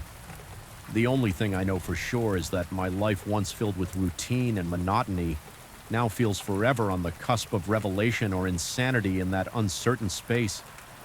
I wait night after night, listening to the faint hum of the lights as they flicker on and off, reminding me that something waits in the darkness, something that's made a home in the stale air and shadowed halls of that looming ninth floor. The moment I first stepped into that gutted restaurant, I felt an unsettling heaviness in the air that refused to dissipate. The floor was scattered with planks of wood-chipped tiles and half-open cans of paint, all of which gave off a sharp chemical odor that reminded me of too many late shifts on construction sites. Something about this place made me feel instantly uneasy, like I'd walked into a room where a terrible argument had just taken place. The lights overhead were dim, flickering annoyingly as if they might go out at any second. And despite the stale air, I could almost sense the ghost of bustling activity, like echoes of clanging pots, sizzling pans, and the low murmur of conversations that had once filled this space. There was a biting edge to the silence, now broken only by the faint hum of the stripped wiring in the walls. It was an atmosphere charged with tension, as though the building itself was holding its breath, waiting for something or someone to stir. I had been hired to watch over the place at night to ensure that no one broke in to steal the tools and materials left behind by the renovation crew. It was supposed to be a simple job: show up when everyone else was leaving, walk the perimeter every hour or so, and keep an eye on the equipment. I wasn't even required to stay in one spot. In theory, I could have sat in my car outside, but I had instructions to make. Sure, no one was lurking around inside, especially in the kitchen area where the most expensive gear was stored. The pay was good enough for me to accept the weird hours. Plus, I told myself I'd seen stranger gigs, like the time I had to guard a vacant office building that had a broken elevator that kept opening on its own. I tried to brush off my initial apprehension, as nerves still something about the emptiness of that restaurant and its darkened corridors kept my skin crawling. The first few nights were tedious, but mostly quiet. I'd arrive around midnight, flip on a few overhead lights in the main hallway, and set up my small portable lamp near the entry, creating a make-do workstation. The rest of the building would remain cloaked in shadows, the flickering bulbs illuminating odd corners in a way that played tricks on my eyes. About 2 hours into the shift, I'd begin hearing those soft knocks coming from the direction of the old walk-in freezer. It sounded so distinctly like knuckles rapping on a solid wall talk that I couldn't blame it on machinery or the typical pops and groans of a settling building. And yet each time I worked up the nerve to investigate, I found nothing more than a dark, empty storage area, the hinged freezer door wide open and no sign of any disruption. I'd shine my flashlight across the walls, checking to see if a loose panel might be the culprit, but everything seemed secure. It was as though something or someone was deliberately tapping, just to make me come over, only to vanish. The moment I arrived on the third night, I noticed a mirror placed at an odd angle on the long prep counter in the kitchen. It looked like it had been there for ages, gathering dust. It was large, with a tarnished frame that suggested years of use. Sometimes when I walked by in my rounds, the overhead light would catch on its surface just right, and for the briefest moment I think I saw movement in the reflection. At first I chalked it up to my own silhouette crossing the kitchen, but twice I could have sworn I spotted something else, something behind me that disappeared the instant I whipped around. My heart pounded so loudly I could hear my pulse in my ears. Each time I thought I saw that flicker of motion, a low wave of cold dread washed over me. My breath would become shallow and I'd feel beads of sweat forming on my forehead. I told myself it was exhaustion, that a mind left idle in a silent building will start weaving illusions. Still, the unnerving sensation lingered, making me doubly alert as I paced the halls by the fifth night. I was growing accustomed to the sporadic knocks near the freezer, though they still set my teeth on edge. I'd begin my watch by checking every corner of the restaurant thoroughly. Reassuring myself that I was alone, the building was designed with multiple dining rooms, each with its own distinctive decor, though it was all half torn down now. exposing the skeleton of what had once been a stylish Aerie. I'd walk through them feeling the dry dust cling to my boots and the sense of desertion creeping along my spine. Then I'd move into the main kitchen, a large space with metallic counters and overhead racks. Meant for pots and pans, many of those racks were empty. Now the pots collected in a dented pile on the floor by the pantry door. Still, the tension in the room was oppressive. The single functioning fluorescent tube in the ceiling made everything look washed out and sickly. Its faint buzzing filled the silence in a way that felt almost aggressive, drilling into my head until I wanted to scream just to break the monotony of that noise one night. As I was fiddling with some electrical cables near the entrance, I heard the distinct clang of metal hitting metal from the kitchen. My mind instantly jumped to the conclusion that a trespasser had broken in to steal the leftover equipment. My heart throbbed in my chest like it wanted to escape. I sprinted toward the source of the commotion, adrenaline spiking through me. When I got there, I found nothing. The battered pots were still in the corner, undisturbed, and there was no sign of forced entry or anyone else present.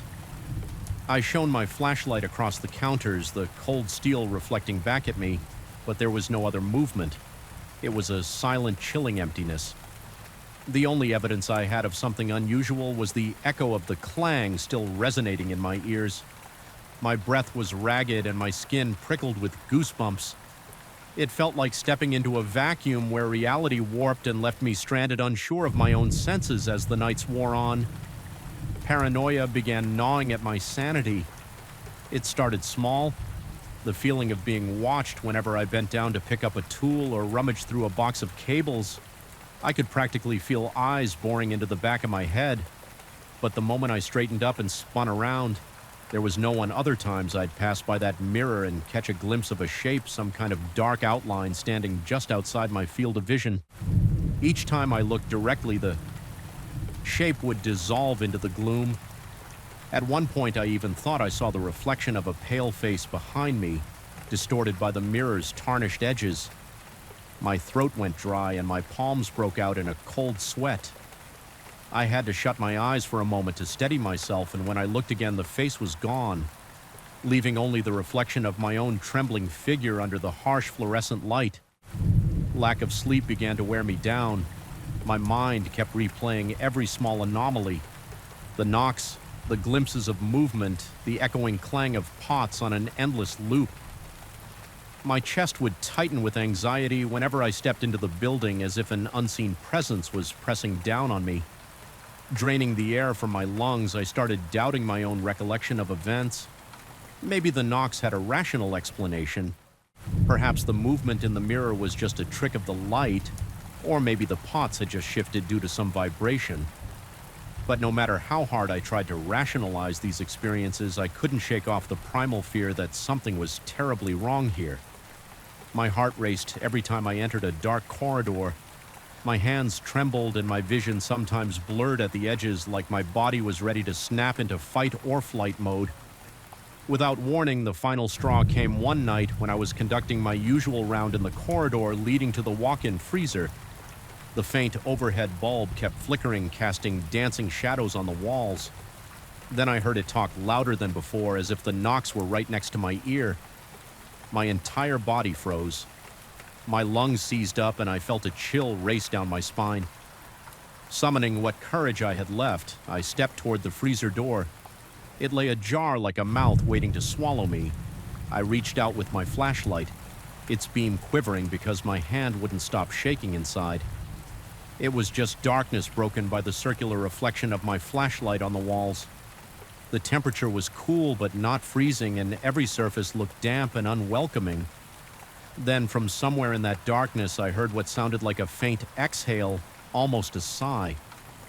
My chest constricted and I stumbled back, feeling my heartbeat thunder in my ears. I tried to tell myself it was my own breath echoing in the enclosed space, but I didn't believe it. I slammed the freezer door shut, nearly dropping the flashlight in the process. My heart was pounding so violently that I felt dizzy. A wave of nausea rolled through me and I thought I might pass out right there. Instead, I forced myself to move because the one thing more frightening than running was standing still. I practically bolted into the main dining area. The light was dim, and in the reflection of the windows, I could see my own panicked face. My vision blurred at the edges, and I found myself gasping for air. I tried to calm down by reminding myself that I'd been alone in plenty of spooky buildings before, that I was just letting my imagination run amok in a deserted restaurant with a weird vibe. But reason had no hold on me anymore. My entire body screamed that I was in danger and that I needed to leave, yet I couldn't abandon my shift. I had a job to do. So I studied myself and decided to end the night's rounds with one final check of the kitchen. My logic was simple. If I got through this last sweep, I could haul up by the entrance until morning. That was the plan, but as I stepped back into the kitchen, I noticed that the old mirror on the prep table had shifted. It was tilted more upright than before, revealing a broader reflection of the room. My pulse hammered and I swallowed hard, forcing myself to walk toward it. With each step, the mirror seemed to magnify every shadow, every speck of dust dancing in the stale air. I could see the large metal counters behind me in the reflection, the ceiling light flickering above, and the empty racks that once held pots. Then in a jarring instant, I saw that shape again, a dark silhouette standing just beyond the door. My stomach twisted and my breath caught in my throat. I spun around to face it, directly nearly dropping the flashlight. But the doorway was empty, just the cold gloom of the corridor behind it. When I looked back at the mirror, the silhouette was gone. A creeping sense of dread slithered up my spine, and for a moment I felt like my limbs were made of lead. I'd had enough. My nerves were shot and the oppressive atmosphere was suffocating. I backed away from the mirror eyes, darting to every corner of the kitchen. My heart was pounding so hard I could feel it in my temples. The overhead light flickered again like a mocking stutter. Every muscle in my body told me to run to escape. I rushed out of the kitchen past the dusty dining room chairs stacked against the walls and found my way to the main entrance. The door felt stuck as I tried to push it open, and for a split second, panic seized me. It gave way after a forceful shove, the cool night air hitting my face like a slap. I stumbled outside, chest heaving, and leaned against the brick exterior. The silence of the empty street almost felt comforting compared to the oppressive hush inside. I did return the next night, determined to face whatever was happening in that restaurant. But the tension in my body was almost unbearable as I stepped through the doors again.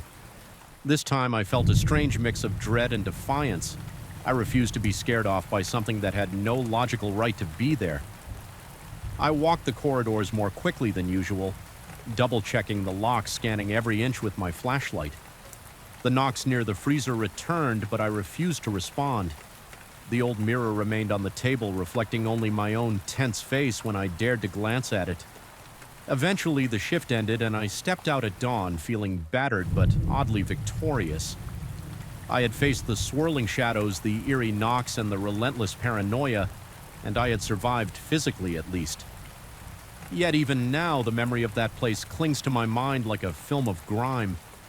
Every time I shut my eyes, I recall the shape in the mirror, the echoing clang of unseen pots, and the horrifying certainty that something there was reaching out from the darkness.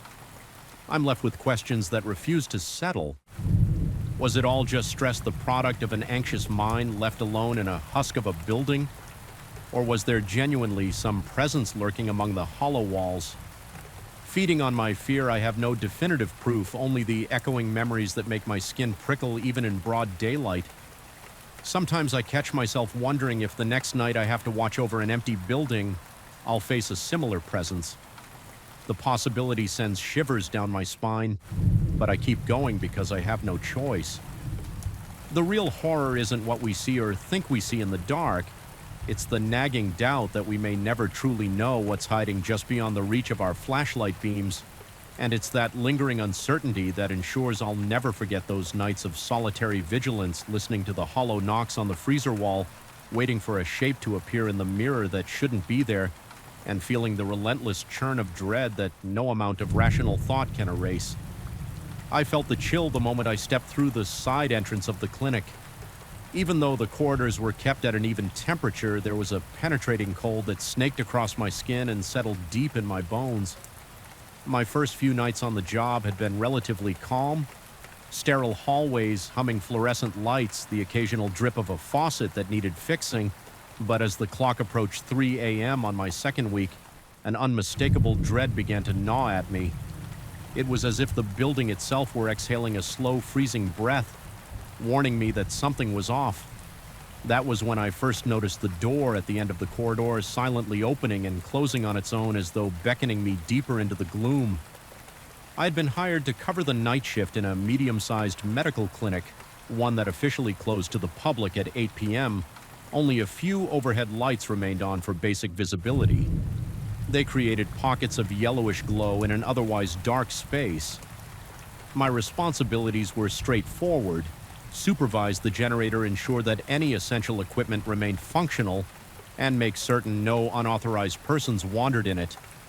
Sounded simple enough, the pay was decent, and I appreciated the solitude, but I quickly learned that solitude can play tricks on a man, especially when the environment does half the work for you. After my first few nights, subtle occurrences started to pile up, each one leaving me a bit more unsettled. It began small one night as I walked the corridor that connected the waiting area to the main examination rooms. I heard a faint click. I paused, thinking it might just be the heating system or some leftover mechanical noise. Then I heard it again, another distinct click. It reminded me of the noise a latch makes when a door closes. I turned around and saw that the internal door leading to the exam rooms was swinging gently, the handle rattling ever so slightly. At first, I convinced myself there was a draft. I checked every window in the hallway, found them all locked. I adjusted the thermostat, thinking maybe a change in air pressure was responsible, but the door continued to move in that subtle, unsettling way. After a while, it stopped as if it had never moved at all. The corridor was quiet again, but my pulse was racing and my hands felt clammy. I refused to let my mind jump to irrational conclusions. It had to be a simple mechanical glitch, I told myself, or perhaps the building settling. But as the days passed, the oddities intensified. A week later, I started noticing soft murmurs coming from the direction of the nurse's resting area. This was typically empty at such a late hour. With the staff gone home hours earlier, the hum of voices was barely audible, like a conversation muffled by thick walls. I strained my ears, trying to pick out words or even the cadence of real speech. Yet every time I moved closer, the sound faded into an untraceable hush. Convinced I was not imagining these noises, I decided to record them. I placed my phone on the counter outside the nurse's station, set it to record, and walked away. When I played the file back, it was nothing but static and whispers too garbled to understand. I couldn't dismiss it outright. It was there, but it made no sense. Even the background hiss had a sinister edge to it. Like a breeze blowing through a crypt, my temples pounded with the realization that something was happening. Beyond the edges of my rational explanation, the strangeness reached a turning point when I began seeing quick flashes of light in the corridors. They were never constant or even predictable. Sometimes I would be in the break room sipping stale coffee, and a flash would illuminate the hallway through the window on the door just for the briefest second, as though someone had flicked a flashlight on and off. Other times I'd be standing in the corridor itself, completing my rounds, and my peripheral vision would catch a strobe-like flicker against the wall. I checked the clinic's log and the emergency lighting system, but everything was in working order. The spare flashlights were locked in a cabinet that I alone had access to at night. On one occasion, I even rushed toward the source of the flicker, expecting to find faulty wiring or some reflection from outside, but there was nothing, just the sterile emptiness of a place not meant to be occupied at those hours. As these incidents grew more frequent, I felt my own body betraying me under the weight of anxiety. My throat would go dry each time I heard the slightest noise. My fingertips would grow numb with pins and needles when I turned a corner, expecting the corridor to be empty, but fearing it might not be. My heartbeat was so loud in my ears that sometimes I thought the clinic was pumping it through the ventilation system. Each breath felt like a stifled plea for reassurance. I tried sharing my concerns indirectly with one of the day shift supervisors. I mentioned that the door near the exam room seemed to have some issue with its latch. I hinted that perhaps the electric wiring in the corridors might need a once-over. Given the unexplained flashes, he listened politely, or at least pretended to, but seemed dismissive. He suggested the building might be old and joked that I was probably tired from adjusting to nighttime work. When I pressed about the static-laden recordings, he shrugged and said that electronics can pick up all sorts of interference. There was no direct confrontation, but I left that conversation feeling more alone than ever, convinced that no one would take my growing terrors seriously. The real trouble started in the early hours around 3 in the morning when the entire clinic seemed to shift into a different personality. The lights that were meant to stay on would dim in a strange, irregular pattern, as if the clinic were breathing. My reflection in the glass doors of the waiting room would appear distorted slightly. Elongated, the hum of the HVAC system seemed to adopt a fluctuating pitch, producing an almost melodic moan during one of my rounds. I stood still in the hallway for a moment, holding my breath, and realized I could feel vibrations through the soles of my shoes, like a low-frequency resonance that you might expect from heavy machinery. The generator was 2 floors below, but this was different. Pulsing, rhythmic, almost alive. One especially unnerving night, I noticed a shadow crossing the corridor in front of me. It happened so fast that I nearly doubted my own eyes. The silhouette was tall and leaned slightly forward as though peering around a corner before disappearing. My heart jolted so violently that I felt it might tear through my ribcage. With sweat gathering on my forehead, I sprinted to the intersection of hallways, half expecting to confront an intruder, but no one was there and no door was open. The entire space was silent, but for my own ragged breathing echoing off the sterile walls. In those moments, I questioned whether I was losing my grip on sanity each time I tried to rationalize a new experience. The clinic threw another inexplicable phenomenon my way. One night, I discovered footprints in the dust near the generator room. They were faint and seemed to appear out of nowhere, ending abruptly as if the person had vanished into thin air. Another time, I became convinced I could smell antiseptic in the main hallway, an overwhelming, pungent odor like the entire corridor had been freshly scrubbed with chemicals. Yet there was no sign of recent cleaning, and the smell dissipated. The instant I tried to trace it, my attempts to maintain composure often failed. I could feel the sweat rolling down my back. Even in the climate-controlled environment, my breathing became shallow whenever I heard the slightest creak. The overhead lights would flicker, and my vision seemed to flicker with them. More than once, I thought I caught a glimpse of a figure in a lab coat down the corridor, but each time I blinked, it was gone. This wasn't a place that felt safe anymore.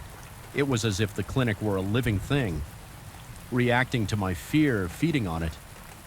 I found myself so tense that I would jump at the clang of a mop bucket in a distant janitorial closet or the mechanical sigh of a door at the far end of the building.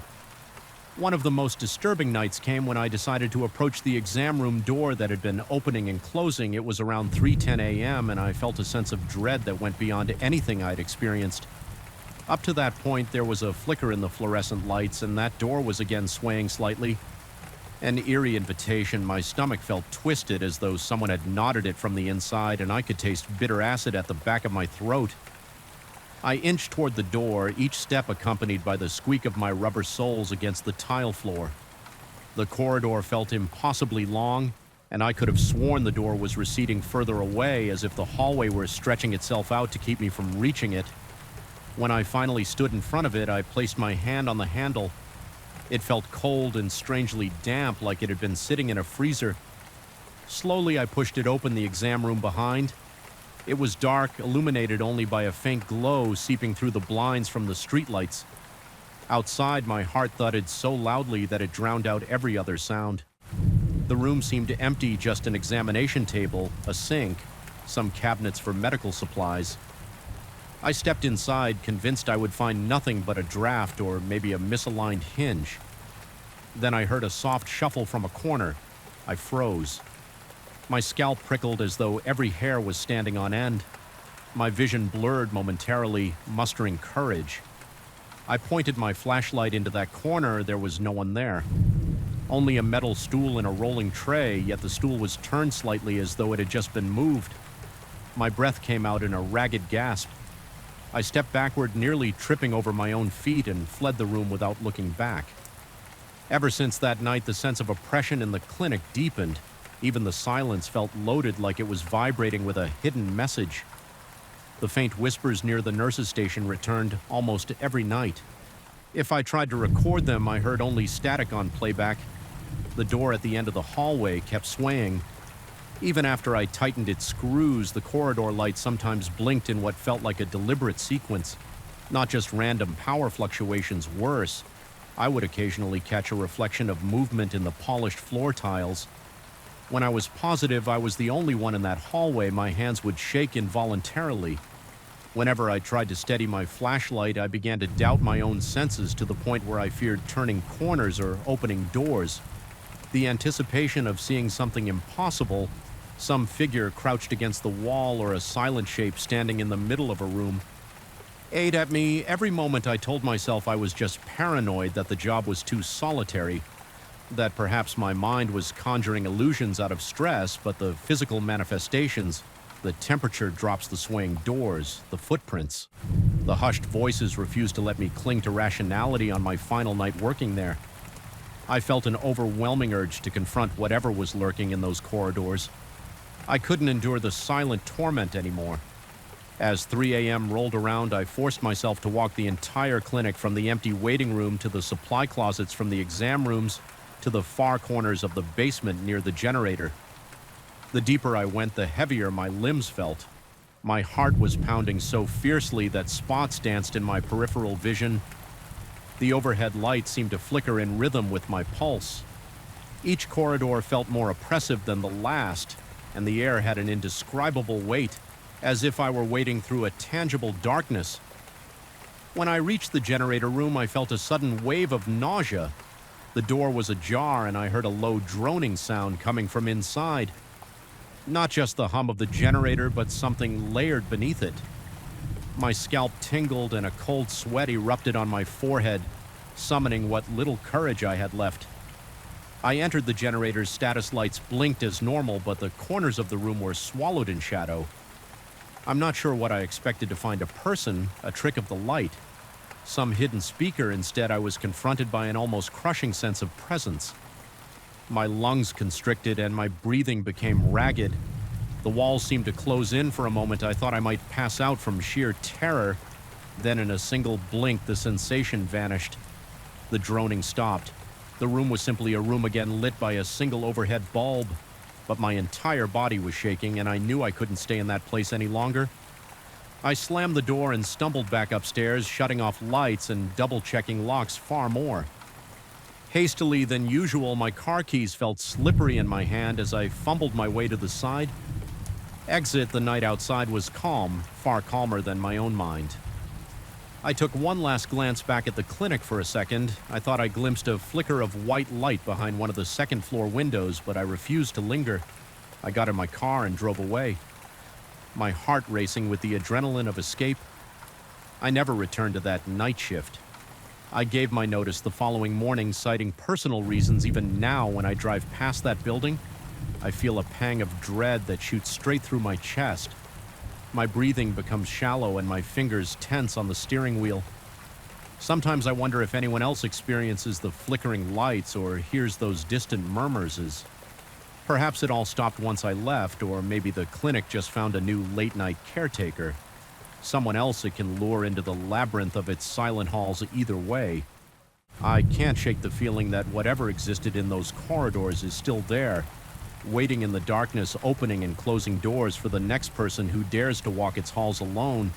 And every time the clock strikes 3 in the morning, I'm certain the building draws in a quiet, malevolent breath, an invitation or perhaps a warning echoing through those deserted corridors.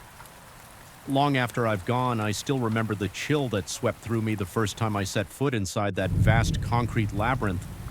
The clock on my phone had just ticked past midnight, and the silence was so absolute that each step felt like a trespass.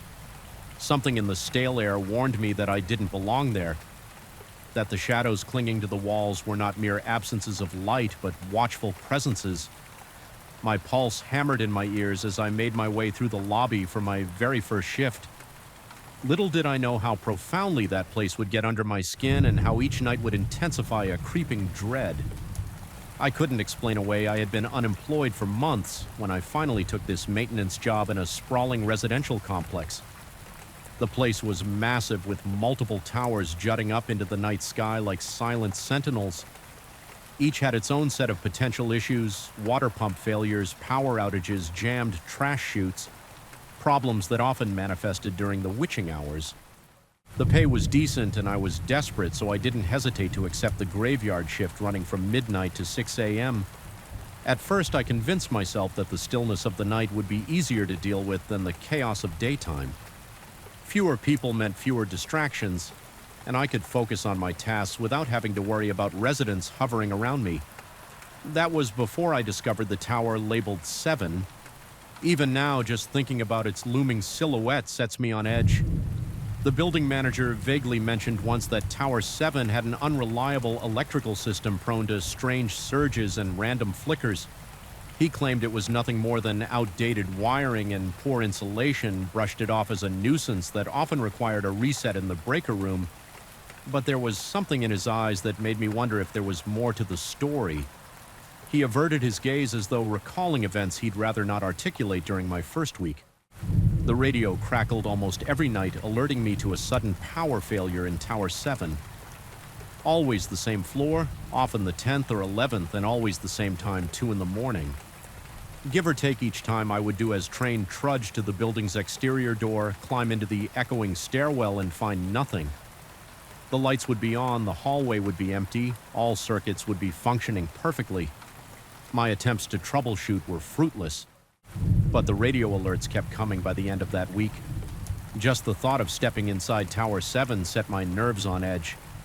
I rationalized the creeping fear, told myself it was simply stress from being alone in an unfamiliar environment. But a few nights later, I heard something that still causes my skin to prickle when I recall it. I had received yet another intercom call about lights going out on the 10th floor, annoyed but obligated. I grabbed my flashlight and climbed the stairs, footsteps echoing in that cramped concrete chamber. When I reached the 9th floor landing, I felt a tug of apprehension. My heart thudded, sweat beaded on my forehead, and my throat went dry. Then I heard footsteps above me, slow, deliberate, one step at a time, as if someone was walking in sync with my own pace, but maintaining a level above. For a second, I thought it might be a resident returning from a late-night errand, concerned they might need help or could be disoriented in the dark. I rushed up the final flight. My flashlight beam darted across the walls and the door to the 10th floor corridor. Nobody was there. I thought perhaps the person had quickly gone inside an apartment, but the hallway was dead silent. The tension in my chest made it difficult to breathe. I forced myself to check the breaker box, only to find everything in order. No circuits tripped, no burnt smell, no flickering lights. The building system was perfectly normal. On my way back down, I realized my hands were shaking so badly that I almost dropped the flashlight. My legs felt weak, as though the stairwell itself was pulling me in with each step, urging me to turn around to go back up. It was an insane thought, but I couldn't shake it. I managed to leave the building, but long after I returned to my small maintenance office, I couldn't dispel the sense of being watched. Things didn't get easier during the rounds outside.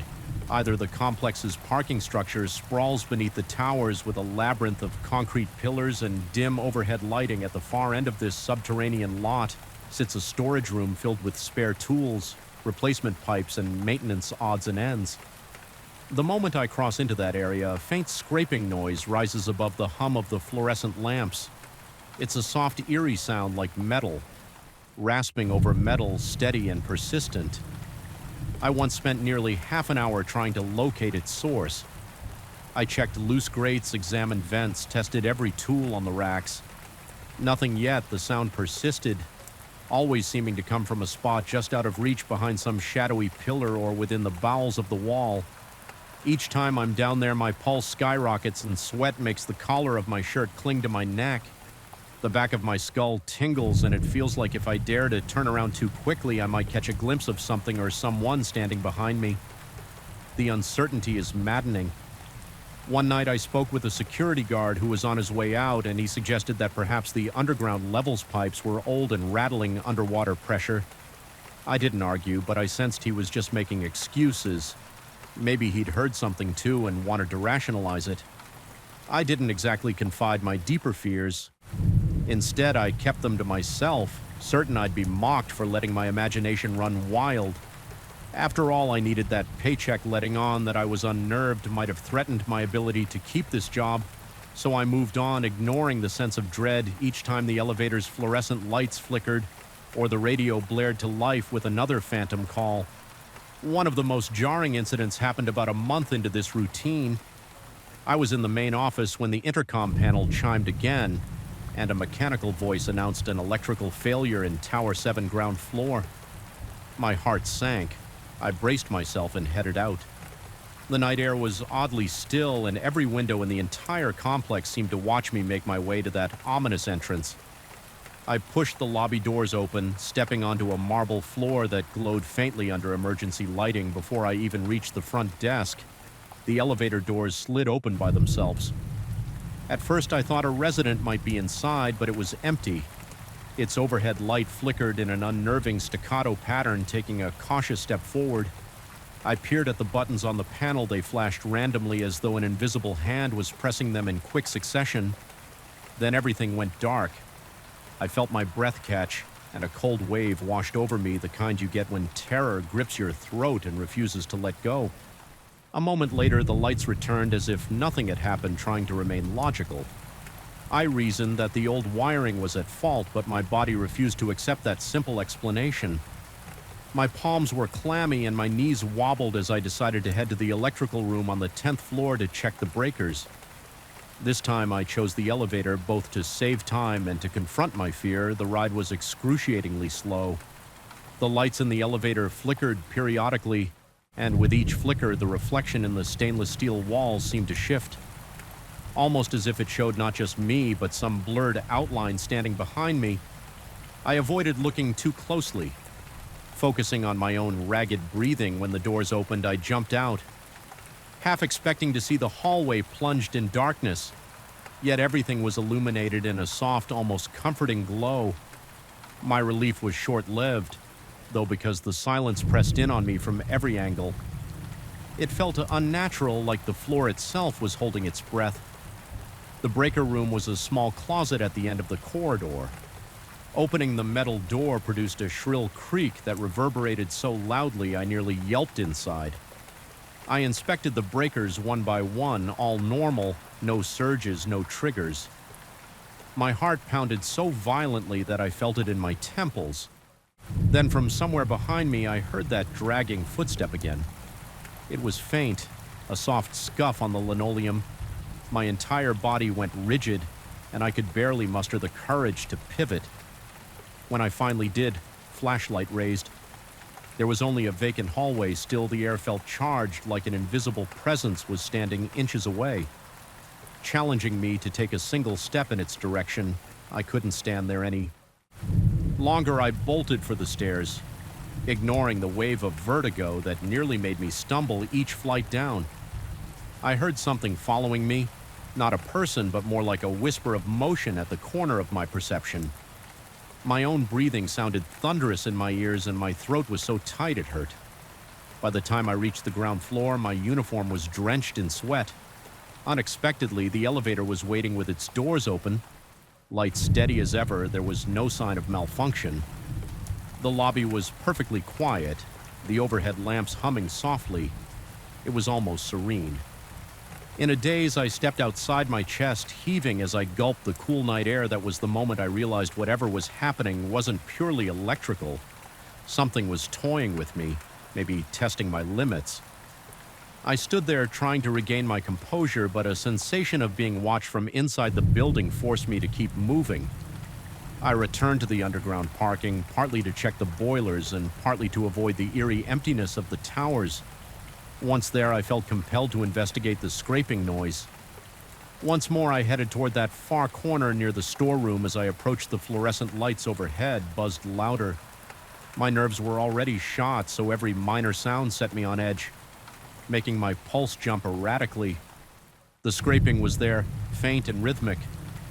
I followed it around a row of shelves stacked high with boxes of spare parts. The noise intensified.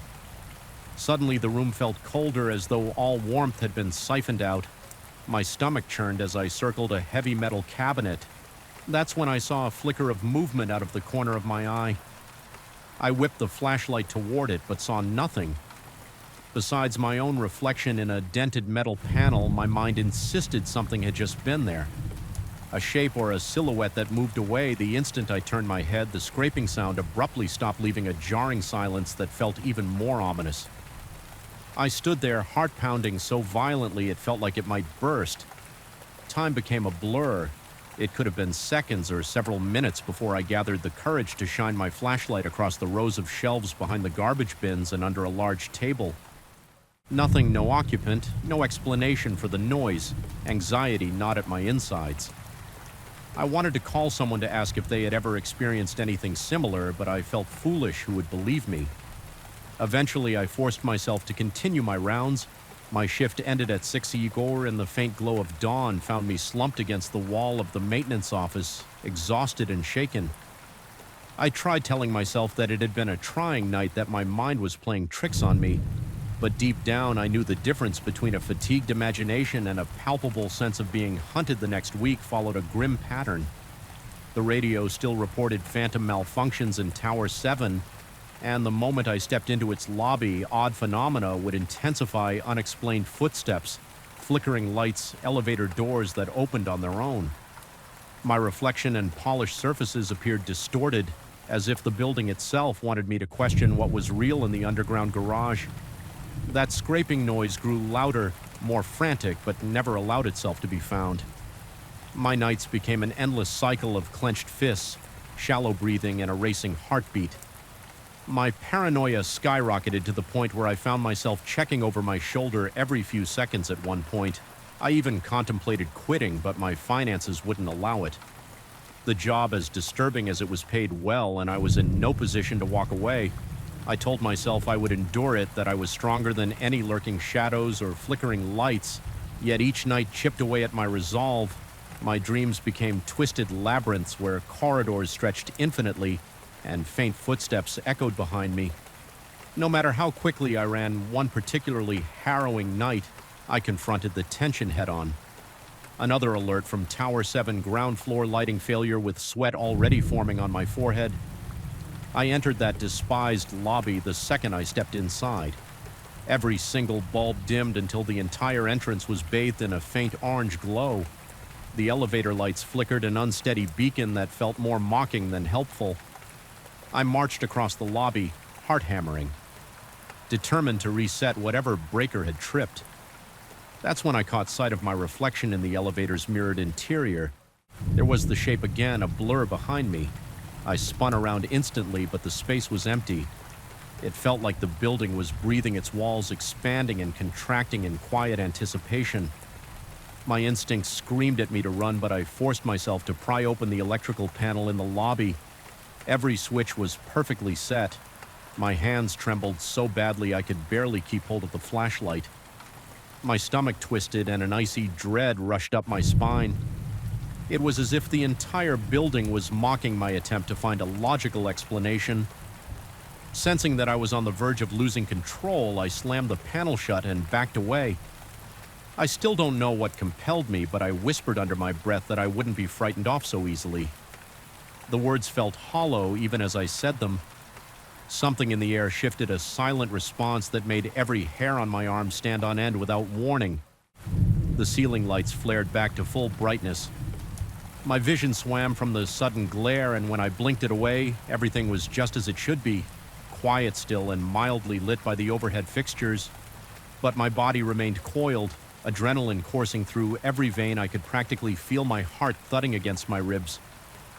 In that moment, I understood that whatever presence haunted Tower 7, be it a trick of my mind or something far more tangible, thrived on my fear. It slithered through the empty corridors, lurked in the corners of the parking garage, and whispered through the flicker of the fluorescent lamps, and it wouldn't stop. Not as long as I was there, the revelation was as chilling as it was sobering. At the end of that shift, I left the building just as the sky began to lighten. My muscles felt drained and a headache throbbed behind my eyes. Yet I had survived another night. A cold breeze blew across the lot, and for a moment I looked up at Tower 7's facade. The windows reflected the dawn, revealing nothing. Still, I sensed the building was watching me just as intently as I watched it. I wish I could say I made a decisive choice that morning to quit, or to confront the phenomenon once and for all.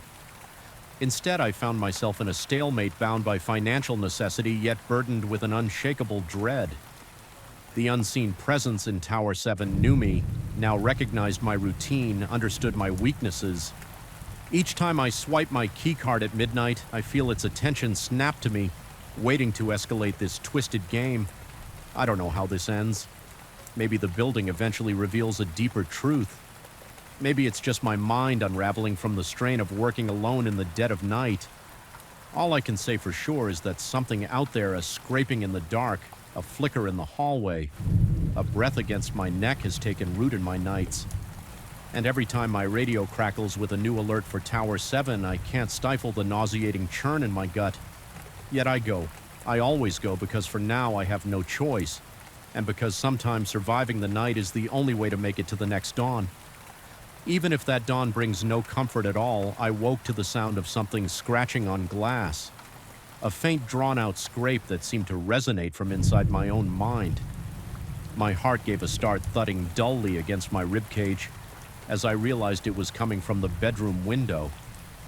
I sat up, my breath-shallow eyes darting toward the pale rectangle of moonlight. Nothing moved yet. The darkness felt alive, brimming with an electric tension that weighed heavily in the room. I could swear I sensed the presence of someone or something peering in that single moment. A suffocating hush, broken only by my uneven breathing, marked the beginning of my descent into a terror I never expected to witness outside of nightmares. Even now, I'm not sure which detail truly triggered this unease. Perhaps it was the bizarre phone call several weeks prior, or maybe it was the quiet but unshakable feeling that I was being watched. All I know is that my life began to twist into a slow-moving horror the instant my phone buzzed at 3 in the morning, revealing my best friend's name on the screen. He had always been the practical one between the two of us, never prone to flights of fancy or superstitions. So when I answered that night, still half awake and disoriented, his urgent tone rooted me to the spot. He told me abruptly and without much clarity that I shouldn't leave my home. Under any circumstances at that time, his voice trembled with an intensity I had never heard before. Not even when we went through stressful situations in college. It felt like an order coming through gritted teeth. Then just as quickly as the call had started, he ended it. Leaving my ears ringing with that final click in the morning, I discovered that the stretch of road where I usually park my car suffered a severe electrical short. Loose wiring arced along the pavement for a good half hour, igniting small flares of sparks. Had I been near my vehicle at that exact moment, maybe leaving for some errand, it might have ended with injuries, or at least significant damage. Instead, I remained safe in bed. The coincidence was striking enough, but even more disturbing was how my friend insisted he had never made that call. He remembered no dreams, no involuntary actions. Nothing in all the years I'd known him. I had never encountered a single instance of sleepwalking or odd behavior. Yet there I was holding my phone's call log as proof that something had compelled him to contact me at an ungodly hour. I should have left it at that. A strange, inexplicable event that ultimately saved me from trouble. But I couldn't shake the feeling that I had brushed against something beyond the ordinary. The rational side of me, a man who liked to see the world in black and white, found itself challenged. My nerves, usually calm, refused to settle. Although I tried to push it to the back of my mind, I began to sense a low-grade anxiety twisting inside my chest, surfacing every time I saw a phone at night or caught a glimpse of an unfamiliar figure at the end of the block. Things started small, barely noticeable flickers of stranges that might be brushed off as paranoid illusions. One evening as I washed dishes, I heard a soft crackling sound behind me. It reminded me of a bad radio transmission, like whispering static. I turned off the faucet and listened intently, but the noise vanished, leaving me with a dripping sink. Another time, while brushing my teeth, I sensed a presence just outside the bathroom door. The floorboards gave a faint creak enough to make my pulse leap into my throat, but I found no one there. Rational explanations sprang to mind, pipe settling temperature shifts in the wood, but those thoughts felt hollow. It was almost as though my home had become a conduit for some intangible force. Not long after I started having bizarre dreams in them, I wandered aimlessly through my house, guided by the dim glow of lamps that never fully lit the rooms. The phone would ring somewhere in the distance, its tone echoing as if reverberating through a cave. I would roam from room to room, never locating the source of that persistent ringing. Worse yet, I sensed in those dreams that something stood just out of sight around each corner, tracking my progress. Waiting for me to pick up the call, my heart would pound in my chest, a nauseating rhythm that seemed to intensify with every passing moment. I would awaken drenched in sweat, the sheets tangled around my legs, my breath coming in ragged gasps. Over time, the line between dream and reality grew increasingly blurred. The static I had heard while washing dishes revisited me at irregular intervals, always just quiet enough to make me doubt it was real. Some nights I was sure I glimpsed silhouettes in my peripheral vision shadows that disappeared the moment I whipped my head around. Even the reflections in windows began to distort. I might glance at the glass and see my own face contorted by fear, but when I blinked, my features returned to normal. Despite all this, I never felt physically attacked. Instead, I felt systematically worn down by something intangible. My paranoia crept into everyday life, leaving me on edge at work. Coworkers occasionally commented that I seemed pale or jittery, but I dismissed their concerns. I knew how ridiculous it sounded telling them that a single phone call had ignited a chain of events I couldn't explain. The rational side of me demanded that I dismiss it too, yet I couldn't. It clung to me like a cold sweat. An invisible film coating my skin one night, I decided to confront the creeping dread head-on. I sat in the living room with the lights dimmed, refusing to let the darkness intimidate me. The intention was to prove to myself that everything was in my head, that I could reclaim control. I had turned off my cell phone, hoping to prevent any unwanted calls or illusions of calls, and waited hours past my heartbeat and occasional thunder in my ears. The longer I sat there, the more oppressive the silence became. The house seemed to breathe around me, walls contracting and expanding in an almost perceptible rhythm. My eyes felt gritty from strain. I must have drifted into a light sleep, because the next thing I remember is a noise. A deep reverberating hum, like the vibration of phone static amplified. It seemed to rattle my bones. As I jerked awake instantly, I realized my phone was on. Even though I distinctly recalled switching it off, its screen glowed with a faint light, and the device vibrated against the coffee table. My heart hammered in my throat as I reached for it, the device's gentle buzz unspooling my nerves. The number on the screen was unrecognizable, a string of digits that made no sense, yet I felt compelled to accept the call.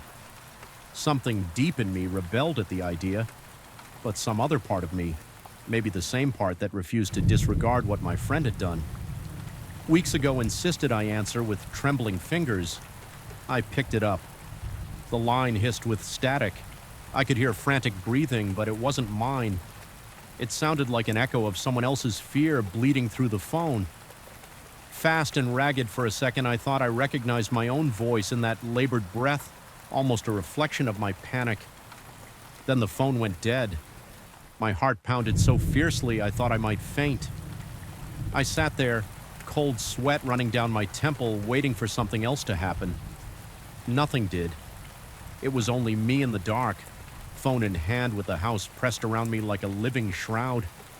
That night I slept with every light on my sense of helplessness noted at me, turning the next day into a disorienting blur. Work offered no respite. I found myself checking my phone obsessively, uncertain whether I wanted to see another call or not. The tension in my chest continued to gather momentum. I didn't trust my own senses. The passage of time felt slower, and a single crack of a knuckle in a nearby cubicle made me flinch. I tried to confide in my friend, the same friend who supposedly called me that fateful night. But he only repeated that he remembered nothing. He looked concerned, told me I was probably under stress, that I should take some time off or visit a professional. I considered it, but I worried a professional might dismiss it as paranoia.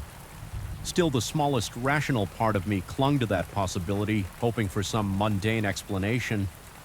Maybe it was all in my head, an overreaction to a single strange coincidence, but each time I convinced myself of that, I would sense the static trailing behind me or feel the brush of unseen eyes lurking in the corners in an attempt to take control again.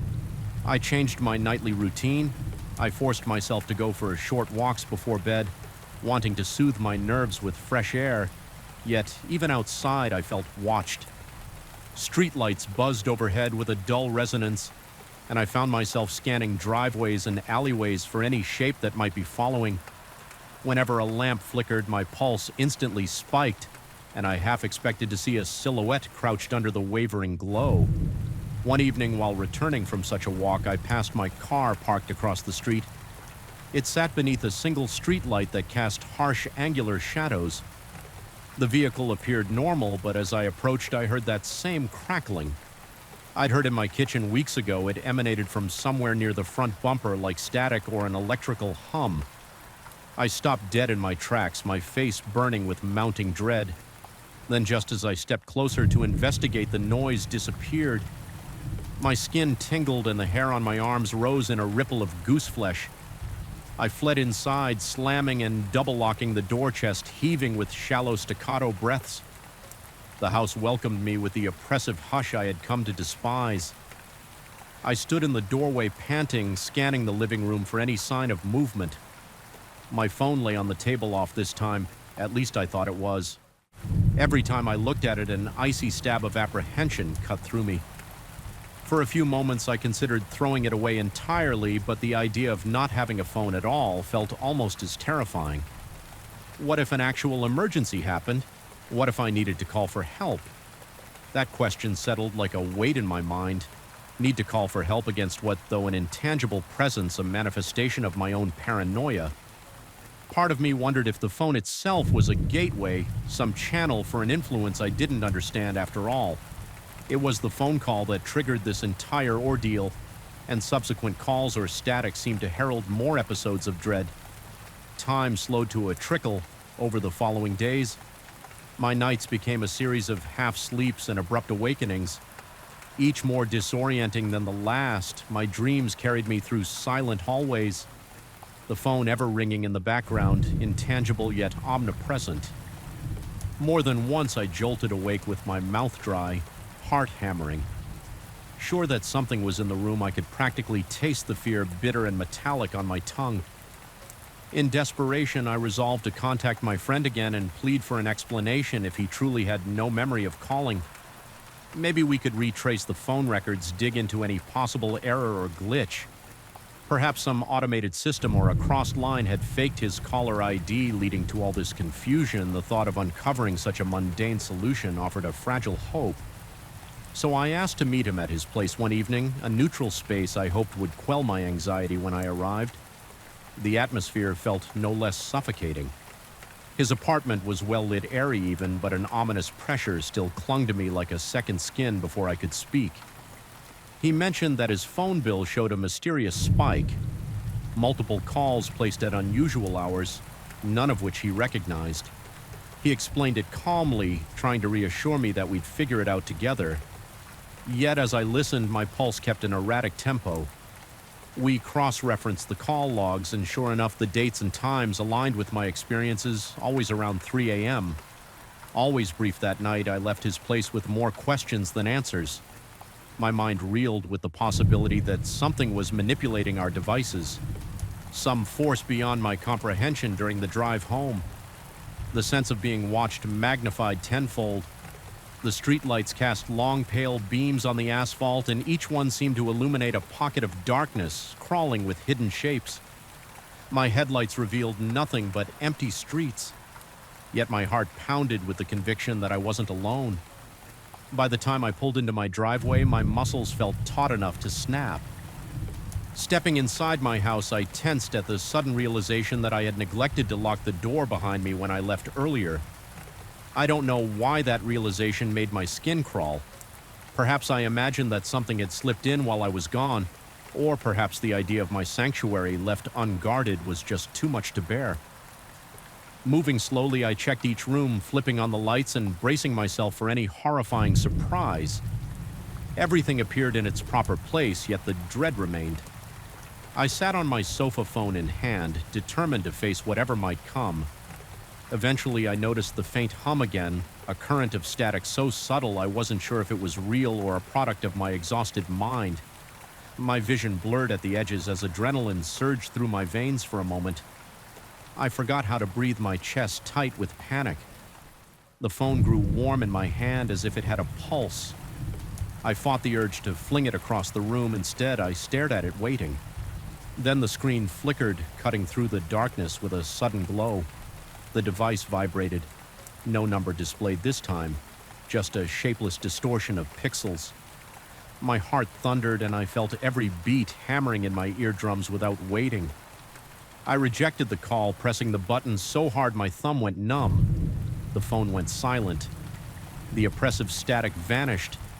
I found myself in a hush so deep I could hear my own heartbeat echoing in my head for a few seconds. I thought it was over, that I had broken the cycle. But as I stared into the dark, an overwhelming sense of presence weighed down on me. My vision seemed to tunnel. My breath came in short, desperate gulps. A cold dread spread through my limbs, anchoring me to the spot. The silence turned unbearable, as if the space around me held its breath.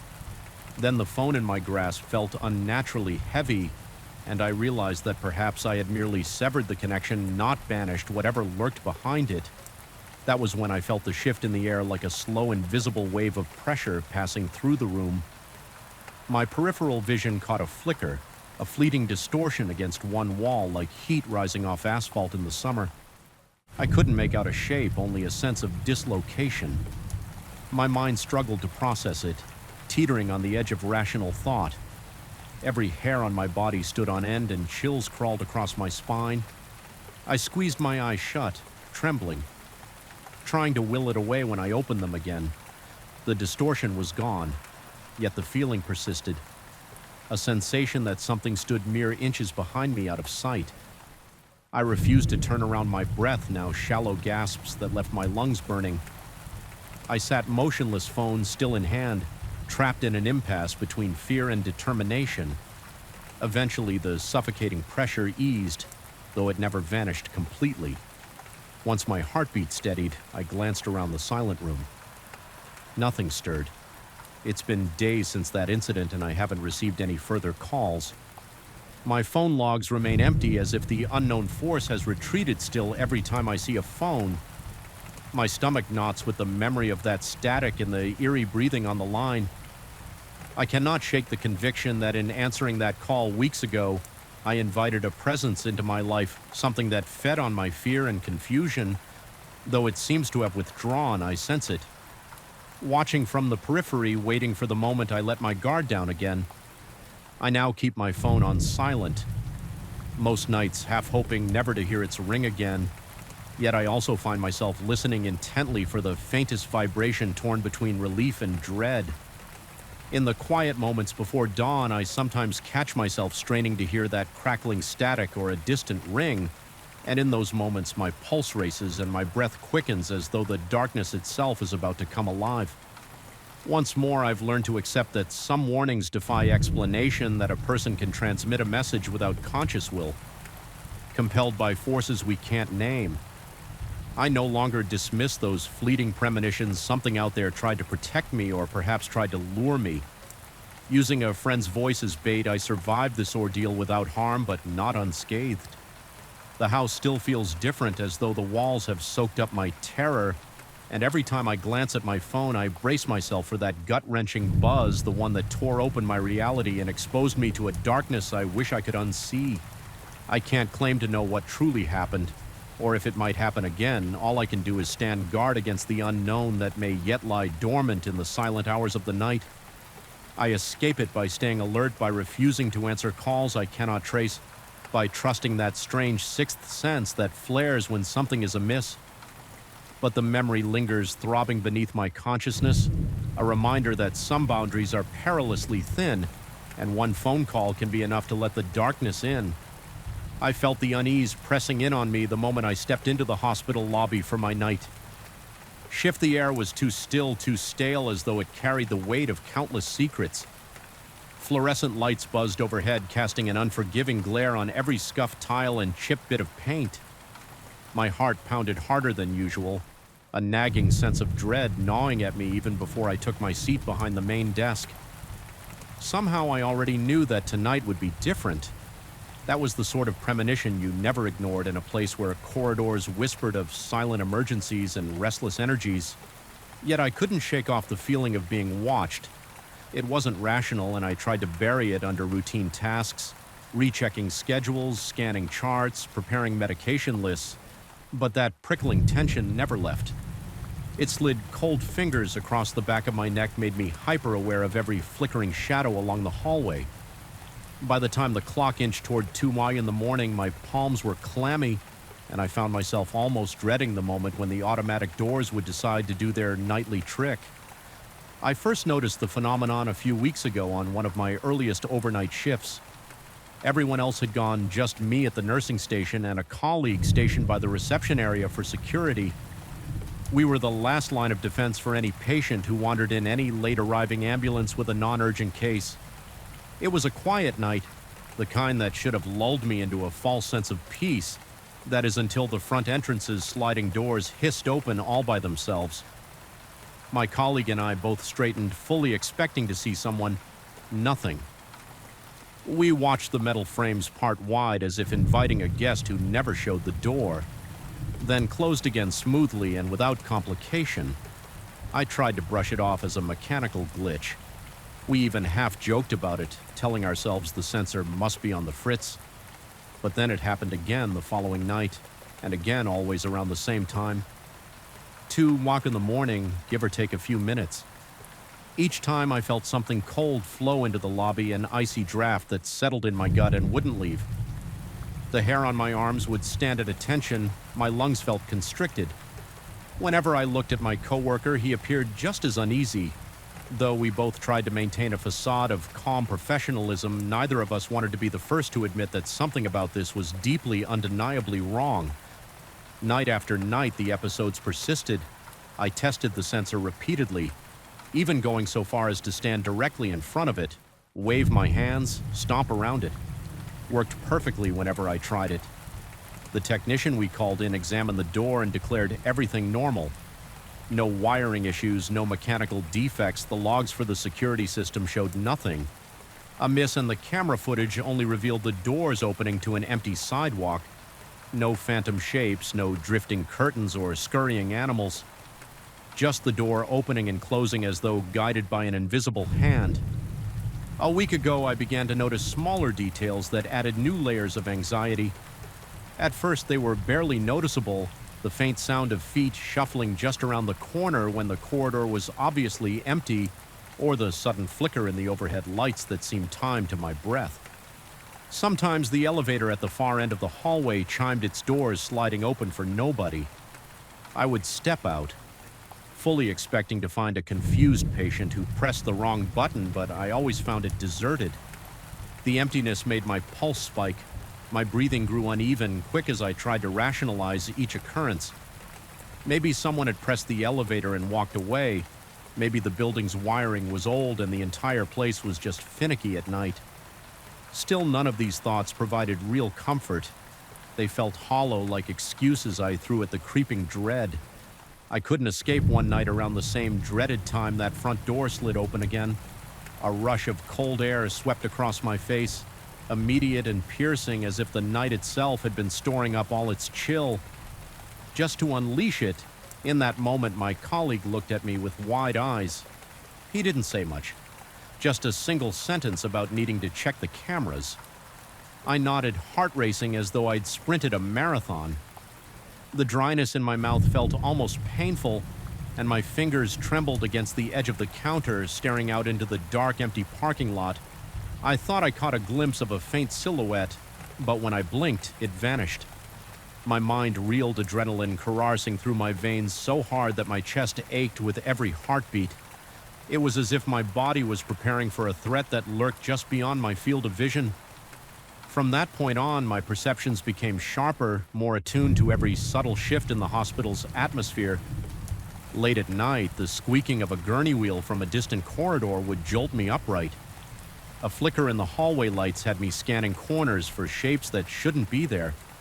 My own footsteps on the linoleum echoed strangely as if a second set of feet were following one step behind. Each time I turned, expecting to catch someone in the act, I found only the stale hush of the corridor. The tension was near unbearable, a vice clamped around my nerves, squeezing out any sense of security I might have clung to, and always. That clock marched closer to 2 in the morning. One particularly unsettling night, I felt compelled to investigate beyond the lobby the moment arrived. 23 on the dot, and the door yawned open. That now familiar draft swept in. My coworker watched me from behind the front desk. An unspoken question in his eyes was, "I really going out there to look around?" I swallowed hard, stepped through those sliding doors, and stood on the empty sidewalk. The chill in the air didn't feel like an ordinary autumn breeze. It felt heavier, as though it carried intent. My heart thudded so loudly I was certain it would echo off the hospital's walls. The parking lot was silent, with only a few cars belonging to staff and a single flickering street lamp in that dim, half-lit expanse. Nothing seemed out of place, no movement, no suspicious presence, but the static crackle of my nerves told me I was missing something. Just out of sight, after a few tense minutes, I retreated inside, feeling no less unnerved when I returned to my station. I realized the lobby felt colder than outside. The air conditioning was never set that low overnight, and yet a shiver coursed through me the moment I stepped in. The door closed behind me with a soft whoosh, sealing me inside the hospital's hush. Once again, back at the desk, my coworker mentioned quietly, looking deeply unsettled, that one of the overhead lights had begun flickering the moment I left and then stopped. The instant I walked back in, that revelation made my stomach flip. It felt like something was toying with us, orchestrating these small terrors to pull us deeper into a fear we couldn't fully articulate as the nights wore on. My sleep suffered during the day. I dripped off for a few restless hours, only to jolt awake from half-remembered nightmares in those dreams. The hospital corridor stretched into impossible distances, doors opening and closing of their own accord. I'd wander those endless halls searching for something I couldn't name. Sometimes I heard my name whispered from behind locked rooms, but whenever I peered through the narrow glass windows, only emptiness stared back. Waking up in a cold sweat, I questioned my own sanity. Had I always been this prone to suggestion, or was there genuinely a presence manifesting at the hospital? Feeding on my growing paranoia, part of me wanted to request a shift change to flee from the hours that seemed to warp reality, but my sense of duty and maybe my pride kept me returning. Night after night, I told myself I was needed there. If something truly was happening, I wanted to be the one who uncovered it. That sense of purpose warred with the dread that made my fingertips shake whenever I keyed in my passcode to enter the staff areas. By the time I was done prepping for the shift, around midnight, I could almost feel the hospital itself holding its breath. Waiting for that fateful hour to arrive, I began documenting every incident. I kept a small notebook in my pocket, and whenever the door opened, unprompted, or the lights flickered in a particular pattern, I jotted down. The slow accumulation of notes, times, and descriptions of sensations confirmed a pattern precisely at 2 in the morning. The door opened, then smaller anomalies would cascade through the hospital lights, and remote hallways would blink in synchronized pulses. The elevator would chime with no calls, and that dreadful chill would weave from corridor to corridor. It was as if the entire building came alive, under the thaw of some unseen conductor orchestrating a symphony of fear. One night I thought I heard a voice calling my name from the locked supply closet near the emergency ward. It was soft and distant, but I recognized something that vaguely sounded like my name in the syllables. My gut twisted and sweat dotted my forehead. The dryness in my mouth turned to an acrid taste of panic. Tentatively, I approached the door hands, shaking so badly I had trouble gripping my keycard. I pressed it to the reader, fully prepared to confront something unimaginable, when the lock beeped and I turned the handle. I found only shelves packed with bandages and sterile gloves. Nothing moved or made the slightest sound, yet I couldn't rid myself of the sensation that I had been beckoned there on purpose, That the invitation was part of a larger design to wear me down, erode my confidence as if that weren't enough. The camera footage for that night showed me standing there, frozen in front of the supply closet. For almost 2 full minutes, I didn't recall being in such a trance, but apparently I'd stood motionless for quite some time before opening the door. My colleague told me through hushed words that he tried calling out to me from down the hall. But I hadn't responded. That discovery made my skin crawl. It was as though a piece of time had been taken from me, or I had been momentarily stuck in some limbo. My rational mind wrestled with the possibility of a brief dissociative state, but how could I explain the voice that drew me there? The final straw came on a particularly quiet weeknight. An absence of any major trauma cases meant the ER was nearly deserted, and the wards had only a handful of inpatients. The entire hospital felt deserted in a way that magnified every small sound into something monstrous. Of course, 2 in the morning arrived like clockwork and the front doors opened. I stood at the desk bracing for the chill that would inevitably slither across the floor. It came more intense than usual, a cold that bordered on freezing. Then the lights in the lobby began to flicker in a steady pulse like a heartbeat. My own pulse quickened, matching that unnatural rhythm. My breath came in ragged bursts, chest constricting as though the air itself had turned sour. This time I saw something, or thought I did. Just beyond the threshold of the sliding doors, a shape not entirely visible, like a distortion in the air, almost a ripple in reality itself. My vision blurred. Sweat beaded down my temple and I could barely swallow. Though I wanted to look away, some morbid fascination kept my eyes glued to that shifting spot. My heart hammered so violently I could hear my pulse roaring in my ears. Then just as quickly as it appeared, it was gone. The door slid shut with a quiet hiss, leaving me reeling and disoriented. I couldn't ignore this anymore. I left my post and walked deliberately toward those doors, each step feeling heavier than the last. My coworker stood back anxious, but not stopping me. As I reached the entrance, the door remained closed, yet the night outside seemed unnaturally dark, as if the parking lot lights had dimmed under the weight of something unseen. My stomach knotted, my eyes strained to discern any shape moving out there.